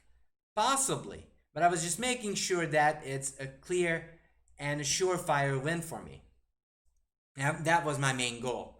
Not to win in 5 moves, but to win the game for sure. Bishop f4, let's go a6, just trying to avoid that idea. Okay, e6. There. Let's go c5. Again, white has to be careful, c4 would trap the bishop. There, bishop d6. Trying to exchange, now I'll go b5.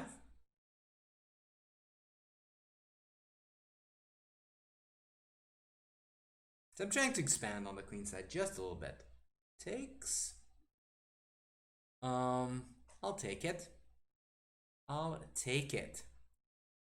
There, let's see. Do I have b4? Knight a4 maybe?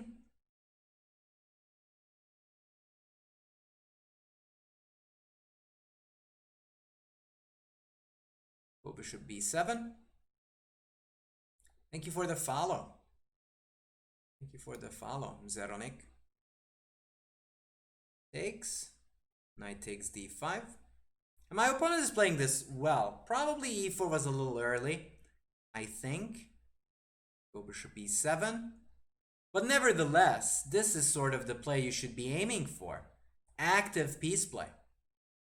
Although even here, you might need to tread carefully with f5, f4s, and this bishop on g3 is trapped.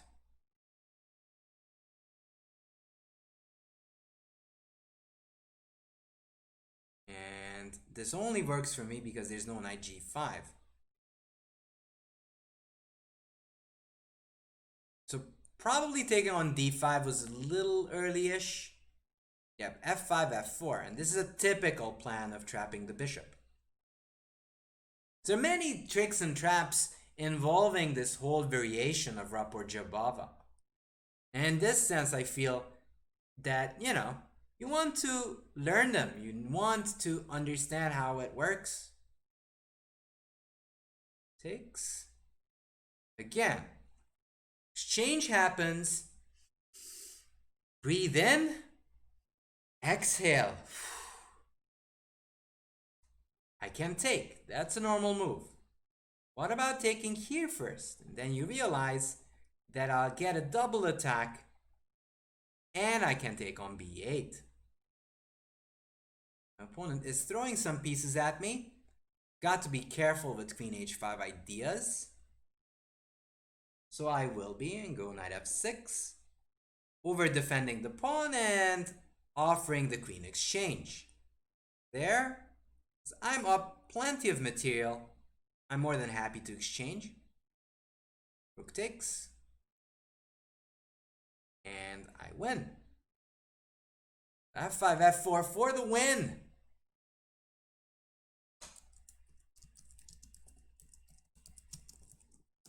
Yay! Hooray for the f4, f5. f5, f4, that is. So let me take a second look as the pairings are closed and possibly Perilous finished second. And you can tell, Perilous did kind of get the essence of the Rapport-Jobava. We're going to take a look as probably Rob Fairmont will be third place. All right, so here, bishop d6, probably don't have to mind. You don't necessarily have to go bishop g3. You might actually just go knight d5. The knight is happy there, and you no longer have to worry about the bishop exchanges. But bishop g3 is okay. b5, takes, and I think e4 was a bit early. I would either castle and then think about e4, or play queen e2 and then e4. e4 here, I have a hunch I might have bishop b4 pressing on the e pawn. Something like that.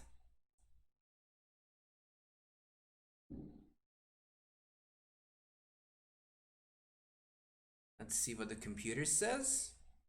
Computer is not impressed, but I thought that this is annoying. You have takes. And it's again the same thing that we talked about. Knight d5, you just ignore me. My king is still in the middle, and I'm just winning a pawn. Takes, queen e2. Actually, queen e2, then that's hanging. But even rook b1, castles, and after queen e2, there's plenty of play. I have a full garage sale on the queen side and not a good position. Let's be honest there. You're an e4 player at heart, and that's not a bad thing, Perilous Pawn. And I kind of agree with you. If you have that e4 spirit, this Rapport-Jobava kind of fits that. e4, should be 7, takes, and you probably should have taken or even ignored. Because if takes, you can still go for a4 and knight e5s. I do believe that you have good play here. Knight e4, here, castle. And you had to really go queen e2. f5 for some reason doesn't work here, and that's knight d6. Nice. That's why you play that queen e2 move. Exclam. I'm a big fan of these very prophylactic moves like queen e2. Let me even rotate the board for you guys. Queen e2 is an amazing move here because it prepares ideas of knight d5, and also now you connect those rooks on a1 and f1. And now if f5, you have this beautiful shot of knight d6. If takes, you can check, and you're winning the piece back on d6, and there's no more f4 ideas. And f4 is not on the plate anymore because of queen e6 and knight takes b7. That's why this is a better idea. And probably you have missed this idea of f5, f4, or just unfamiliar with. And this is something to remember if you want to play this system. Okay. To the arena. Yay! Gewonnen spielt. So, I won the tournament. But Perilous Pawn, as you've seen, mastered the basics of the Rapport-Jobava, alright? So it seemed to me. Rob Fairmont, as expected, got third, but did tie with Blackgrass and Lud. Very good job. I see Berlin Chess lurking on 6 point with 6th. Alright, so do we want to do more of these? Do we want more of these?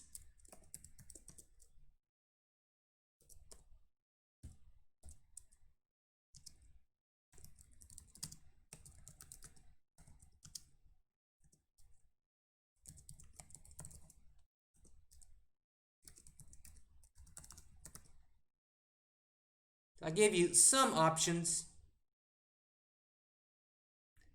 We can do this longer challenges and do the Rapport-Jobava so we can, talk about it a bit more. You always had an easier time with the black pieces though.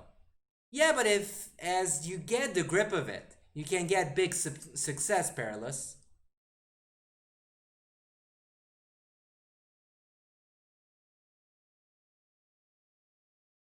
Cook, I think this is an opening that is worth a try and a shot.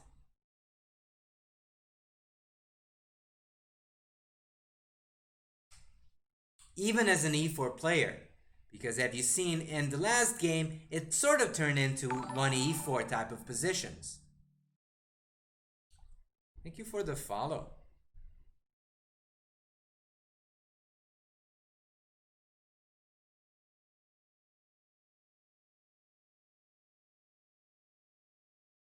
Let's see what the public demands.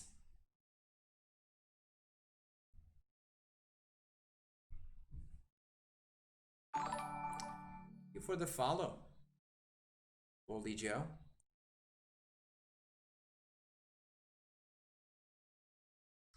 Are you more a Nimzo or Grunfeld guy? That's a difficult question. Both are sound openings. I really don't have like a staunch opinion on it. Not really.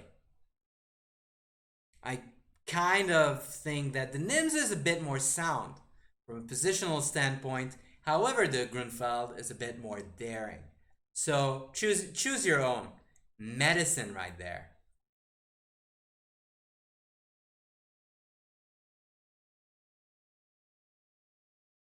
Okay, so I see we want some arena.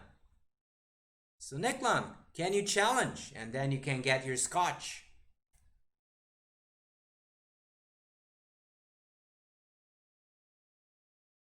Did I play any OTB games? I played some.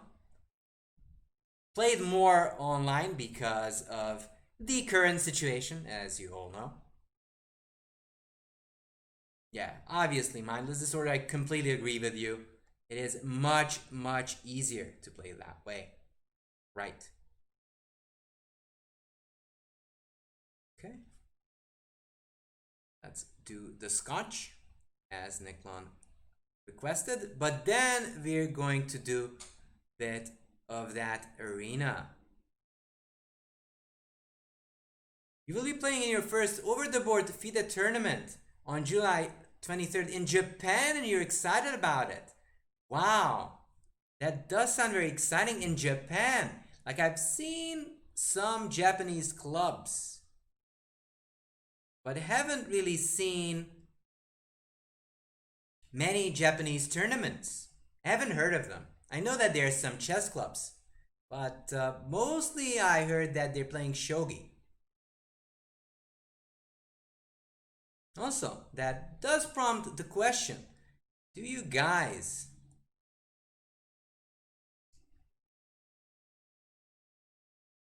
want to play OTB or are you a bigger fan of online chess? Sorry for that halt.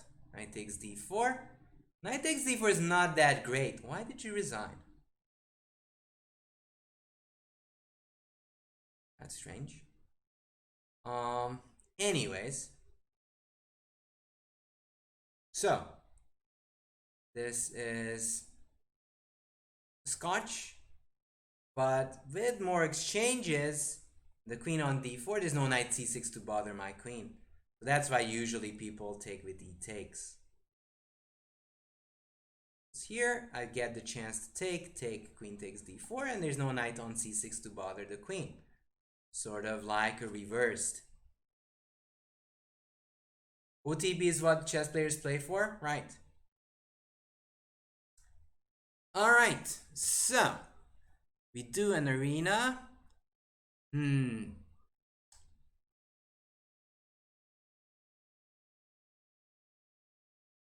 Okay. Yeah, it is definitely an option. So let's do like a shorter arena. And then I will do some challenges. So let's do this one again. Let's do it bullet style. Okay, arena. You guys ready for some bullet in this line? Yeah, human interaction is very important. Or make it 2 minutes, I don't know. And just a bit shorter, like 25 minutes. Standard. And the Rapport-Jobava. Just minutes. Okay. Create the tournament. Cook, thank you for the follow. So it's sort of like a bullet, not really.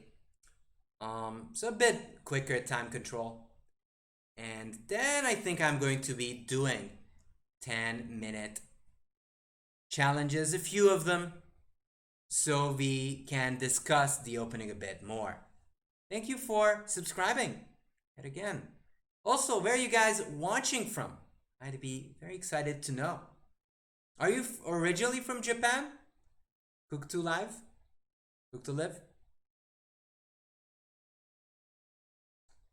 Oh, you're a member of the National Chess Society of Japan. Wow. How's the chess culture there? Because I've seen some tweets and ways that the chess culture is kind of growing in Japan, but never really heard of any players. Actually, Habu I heard of. Very strong international master. Brazil, Barcelona, Belgium, Nigeria, USA. Nice. Canada, UK. Anyone from New Zealand? Or Australia? Yet again, here's the link if you want to join.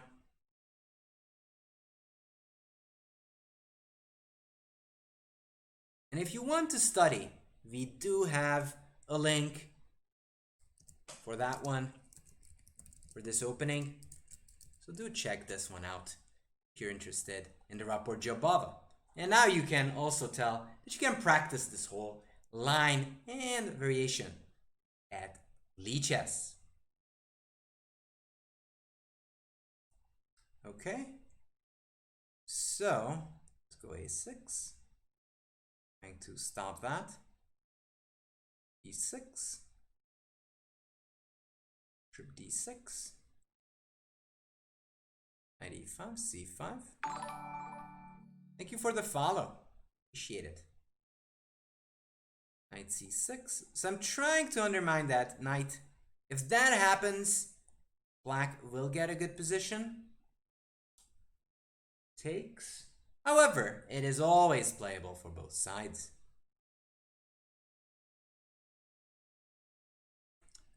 Cook to Live says, I think that Japan is the only country that doesn't have a GM in chess. Shogi is a different story, obviously. B takes. I'm trying to retain the tension. Takes.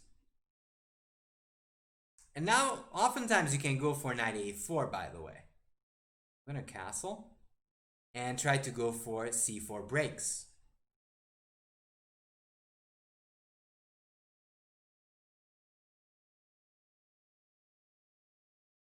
Yeah, but does Habu still play? Have I watched March Comes in Like a Lion? I think I have. Have you guys seen Golden Boy, by the way? Golden Boy is a very, very good anime. Golden Boy is actually not set in a high school, but in a college or university. Depends which country you're from. And it is very hilarious. It's sort of slice of life, but it is just much, much more relatable than any of them. e7. Okay, I got to stop this e4 break. If I can stop that, I will be in cruise control. I might even plan somehow to play c5. There, a5, and this knight is sort of isolated from the pack. Let's go rook b8, activate this rook. There, let's go h6, just creating a bit of a hideout. There, bishop g6. I'm not going back to h7. It can be used for my knight and also can play king h7 later. Let's just go knight e4, stop any breaks. There, but then I take that knight mercilessly. There, bishop d3. Don't want it to be closed in. And knight b3, picking some more stuff. GG's. So white really needed to do some action in the center. That was very important there. There. Okay, let's go knight f3. d3. c5. Let's go bishop d3. b5, I'll take. e2. Knight c6. Let's castle. You still have to worry about these ideas at times. Rook d1, but at the moment I have more attackers on that square. Okay, let's go knight e5. And eventually I'm planning to go e4. If that happens, I will get a very good position. There, takes, and I'm going to be able to go and push e4. The point is, if b4, I always have this fork with e5, d takes, I can take with the bishop or with the knight. Actually, maybe I haven't achieved a whole lot in this one. Takes, there, okay, let's go c3, takes. I can still play with this position. Why? Because I have a majority on the queen side. And that makes the position a bit less balanced. I'm gonna go rook d4. My plan is to activate my pieces. There, a4. And I'm trying to create a passer, which will give me practical chances to push for the win. Takes. I don't even care about that pawn, because now on it's just the quality of the pawn that matters and not the quantity. c5. Can I go queen d6? No, but I can go here or check queen b6. Check queen b6. And if takes, this pawn is just too far away. And now I'm just going to start pushing the c pawn. So even in these endgames, you can win them easily, because you've got a potential for a passer on the queen side. Okay, c6. Good thing is I will have g3, and the f2 pawn is well defended by the queen. g3, and there are no more checks. No more checks.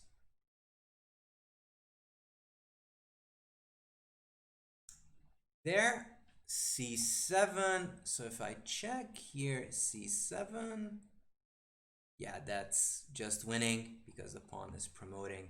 And if queen e2, I always have queen d4 check. And there's nothing that can stop me. I'm going to show it to you. So check here, c7 here. I'll check here just to over defend. Queening is not a great idea because check, and that's perpetual. Keeps repeating. And I have this check here, e5, queen c5, and you can't stop the promotion, and the f2 is defended. So even in these endgames, you will get some winning chances. Oh, Naranet, love the swimming scene. You're referring to March comes in like a lion, right?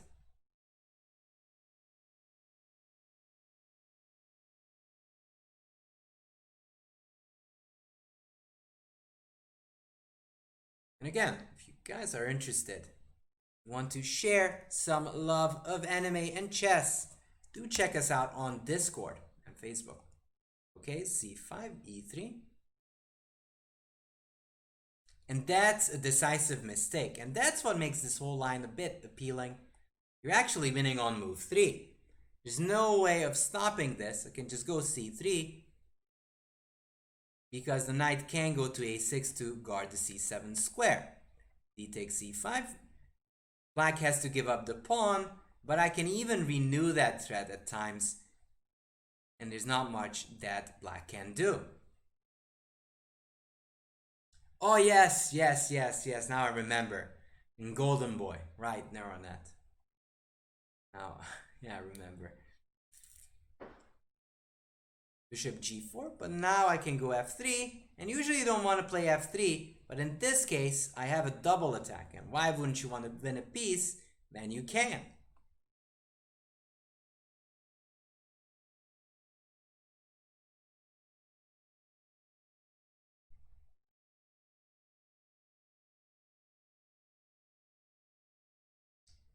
Let's take this one, because that not only gives the chance of knight c7, it also attacks the g4 bishop.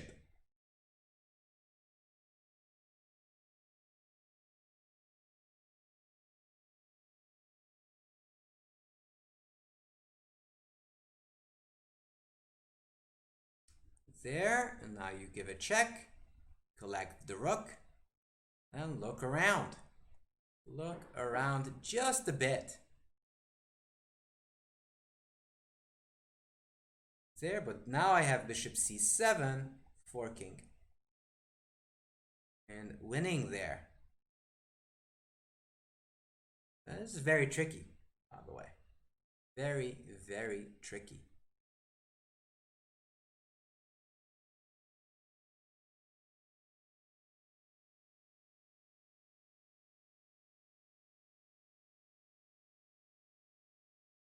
So yeah, that is kind of the reason I kind of like this Rapport-Jobava, that you get that in there. What do you like against d4, d5, knight, bishop e4, e6? Yeah, I play a3 there. Yes, SLW. That's not the only way to play, by the way. And I'm going to show you that third option, how you can play. So I think two other ways of playing. I go with a3, but you can play it differently.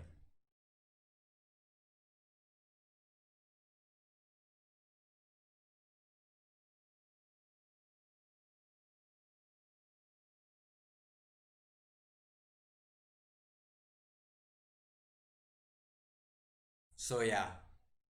So do you guys like philosophy, by the way? Hey Vishnu, how are you doing? Just playing this good old tournament. Sumik says yes. Yeah. Okay, I'm gonna try to do that. c6. Okay, that takes away that opportunity, so I've got to go e3. e6, bishop d3.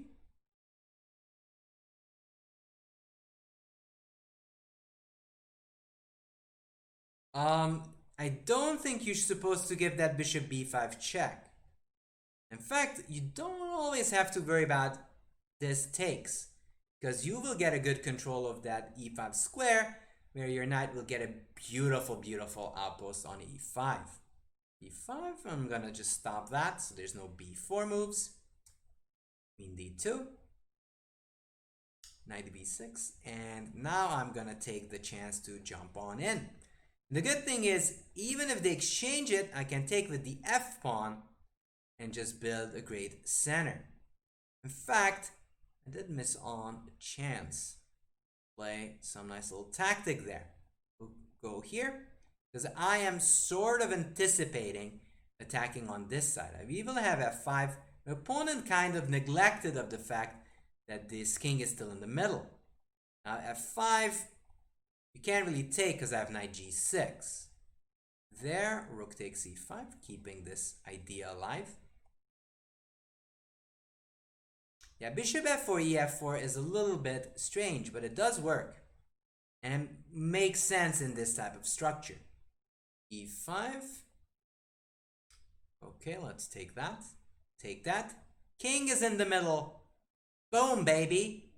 Boom. Take it, baby. Queen takes. And rook e5 is incoming. The queen stops black from castling. And I'm just swarming on in with my guys. That's why you want to castle. Okay, rook takes e5.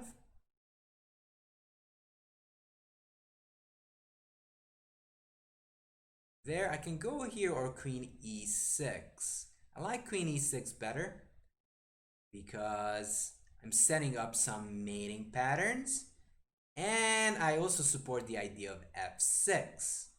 Queen c6, trying to checkmate me. I don't want to exchange queens though. That's not high on my agenda.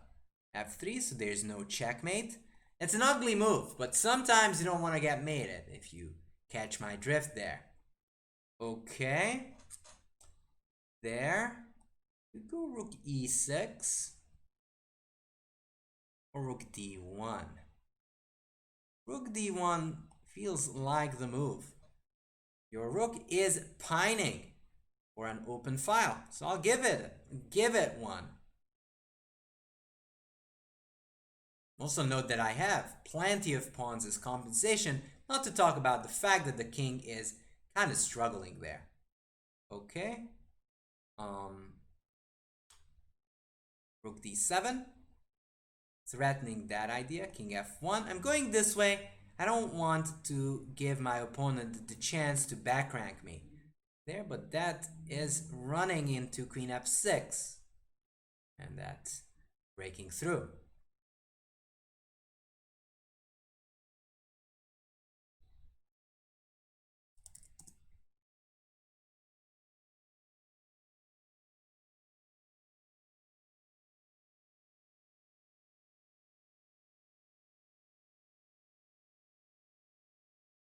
Ah, you're late, Vishnu. Good luck with your stream.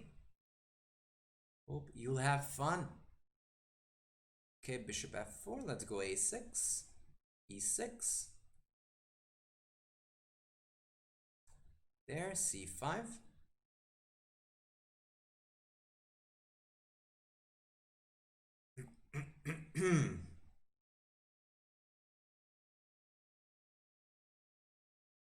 a4, bishop d6.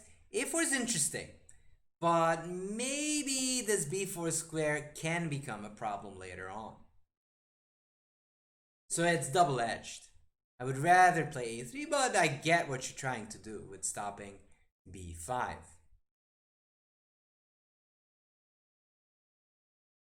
By the way, if you guys interested, check out these links. Okay, queen d3. But what's the point of queen d3? It's one of those things that I'm not quite sure.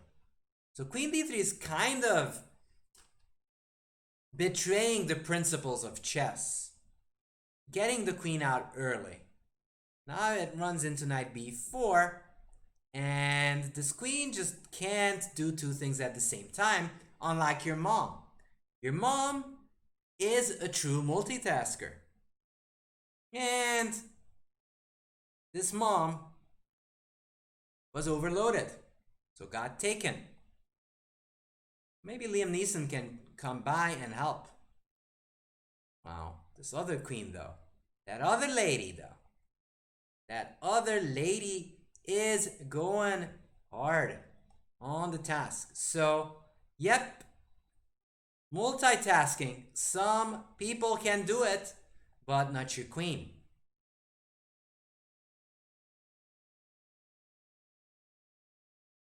Indeed, that was a classic queen versus mom episode. So, treat your queens nicely. It's very important. Very important.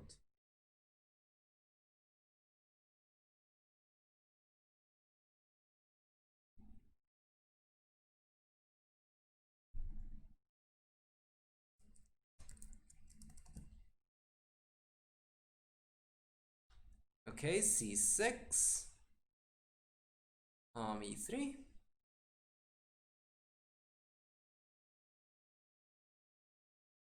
there, and I'm going to show you another way of playing. You can also play with f3 when the bishop is on f5.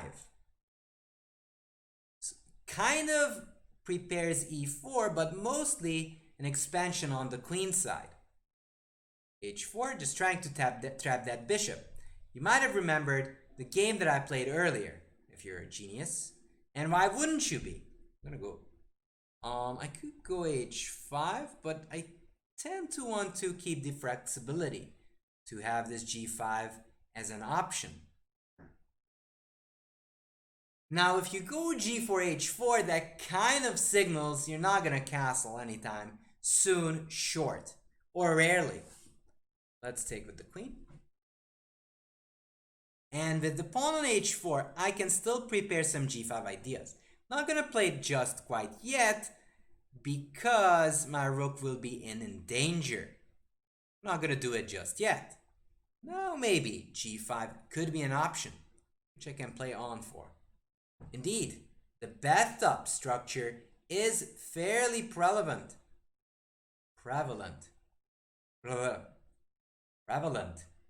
in this system. Now, because I can't castle short, I'm gonna castle long. And with f3 being played, e4 becomes reality and a true idea that I can play for. King b1, again, you want to over defend that a2 pawn, so there's no funny business going on. Long castles. And let's go e4. Yeah, fe, and I get good central control, which is important. That's what we're fighting for most of the time in chess. The control of the mid. So important, so useful, so daijobu, more than daijobu. Very, very good. Okay, bishop b4. I suspect my opponent wants something nasty there. So sensing that, I'm going to go knight f2 and over defend my e4 and g4 pawns. e5. Okay. Okay, let's go bishop h2. I'm gonna keep this. It's lurking. Just waiting for one move. That's the move I was waiting for. So if takes, there's always queen b8 check, and everybody, including the Metallica fans, are rejoicing. Takes.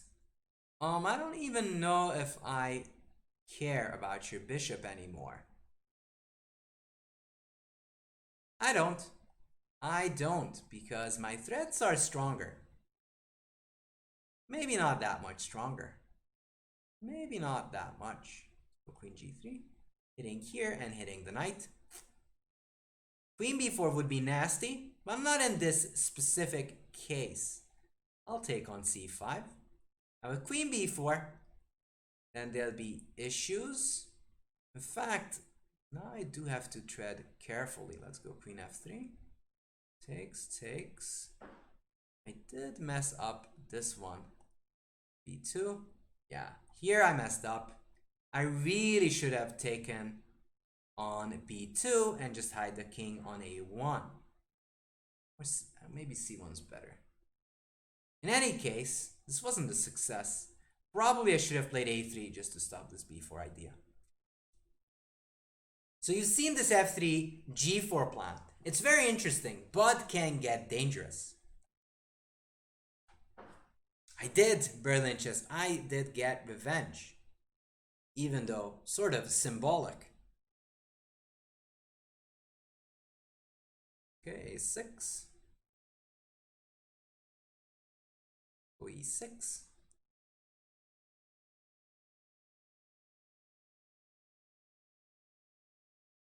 Oh, it's you! Boot. It is you. Alright, so let's go bishop d6, trying to exchange it. No offense. It's kind of funny. Let's take. Castles. As I showed you, don't have to take. You can leave the bishop there too. It's c6.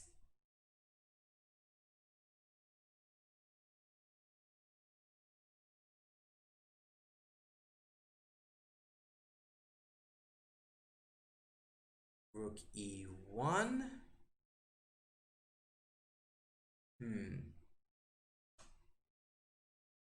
I'm gonna play c4 now.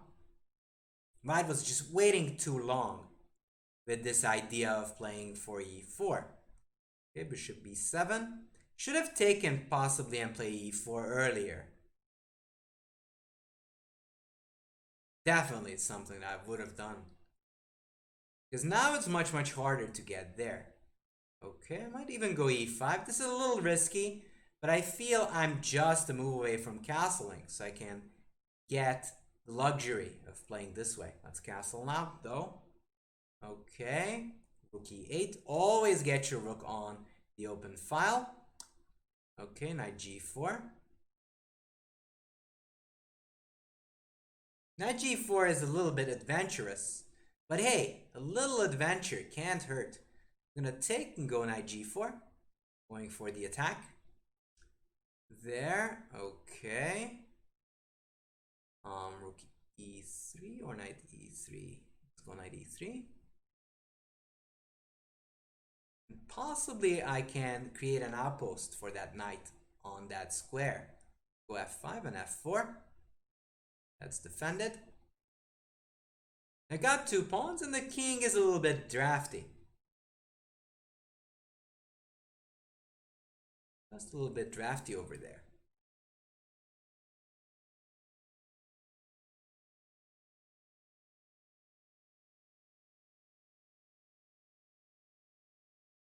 Berlinches is saying, I really like this format where you focus on opening/system.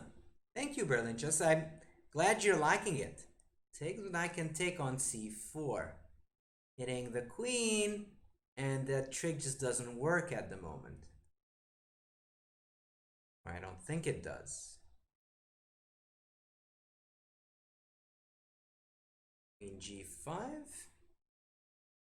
Okay, so I want to eliminate the queens because once a knight and a queen cooperates together, that never means any good for you if you're defending. I'm trying to avoid that sort of drama. Also, I'm kicking this knight away. If I could, I would at least go g6. Yeah, I'm not playing this like a rock star. In fact, unlike a rock star. Let's hide the king. Knight g5. I'll take that pawn. That's the last thing I'll do. Knight d3. Takes. Rook there. I'll take this. No offense, but I don't want to see checkmate come in. d3. And that is just a win. Probably knight f2 was a bit too adventurous. In any case, I do think that as white, you should take on c5 and go e4. And don't really worry about the fact that there's e5. Your knight will get some good play, or even c3. You can even go c3, undermine the center. And this pawn on d4 can get isolated. Or just go knight g3. In both cases, this should be a very pleasant position for black.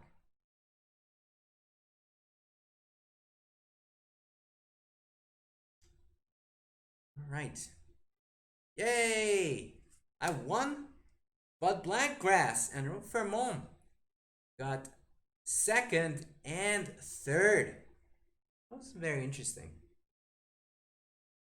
Yeah, sure thing, Jim Walker. Sure thing. All right, so let's do a few challenges, and I'll try to explain to you in kind of a longer time control what's going on.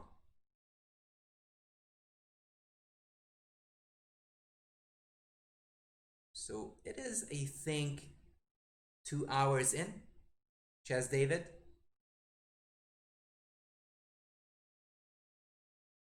You guys are interested? Yeah, sure thing, good. Hope you enjoyed it.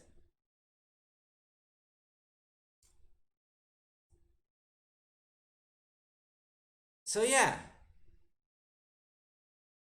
coming back to that game. Usually, there's a couple of things you can do. You can even take on c5, takes, and then play for e4. That's one of the things you can aim for as white.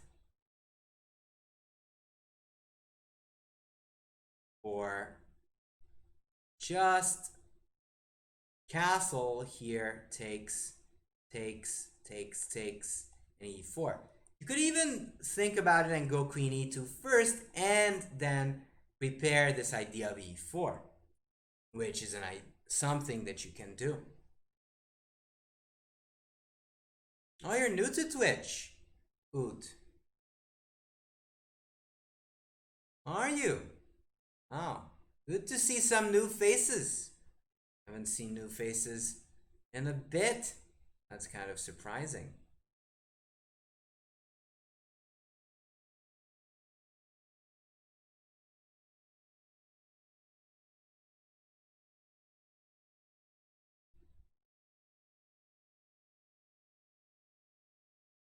Yep. What? No. Just reverse it. Yep. And you can go for this e4, e5. And that's the other trick.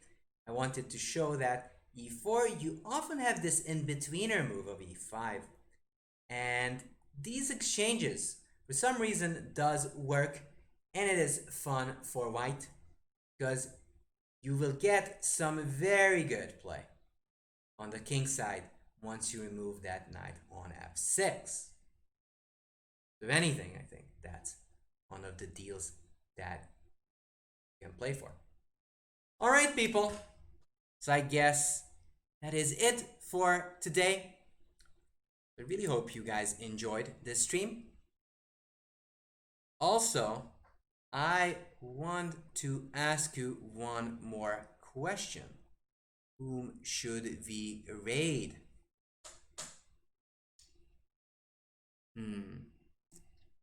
Let me take. Should we raid Zavcat or Chiyu? Whom should we raid?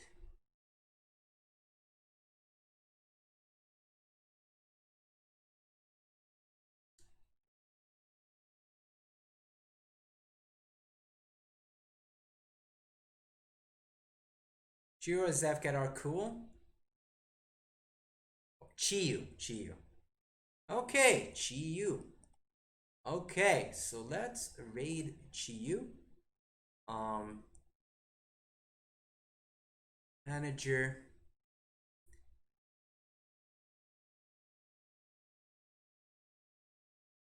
Alright guys, really hope you had a fun time over here. Do wish you guys will join in the future, and I hope that you had fun here.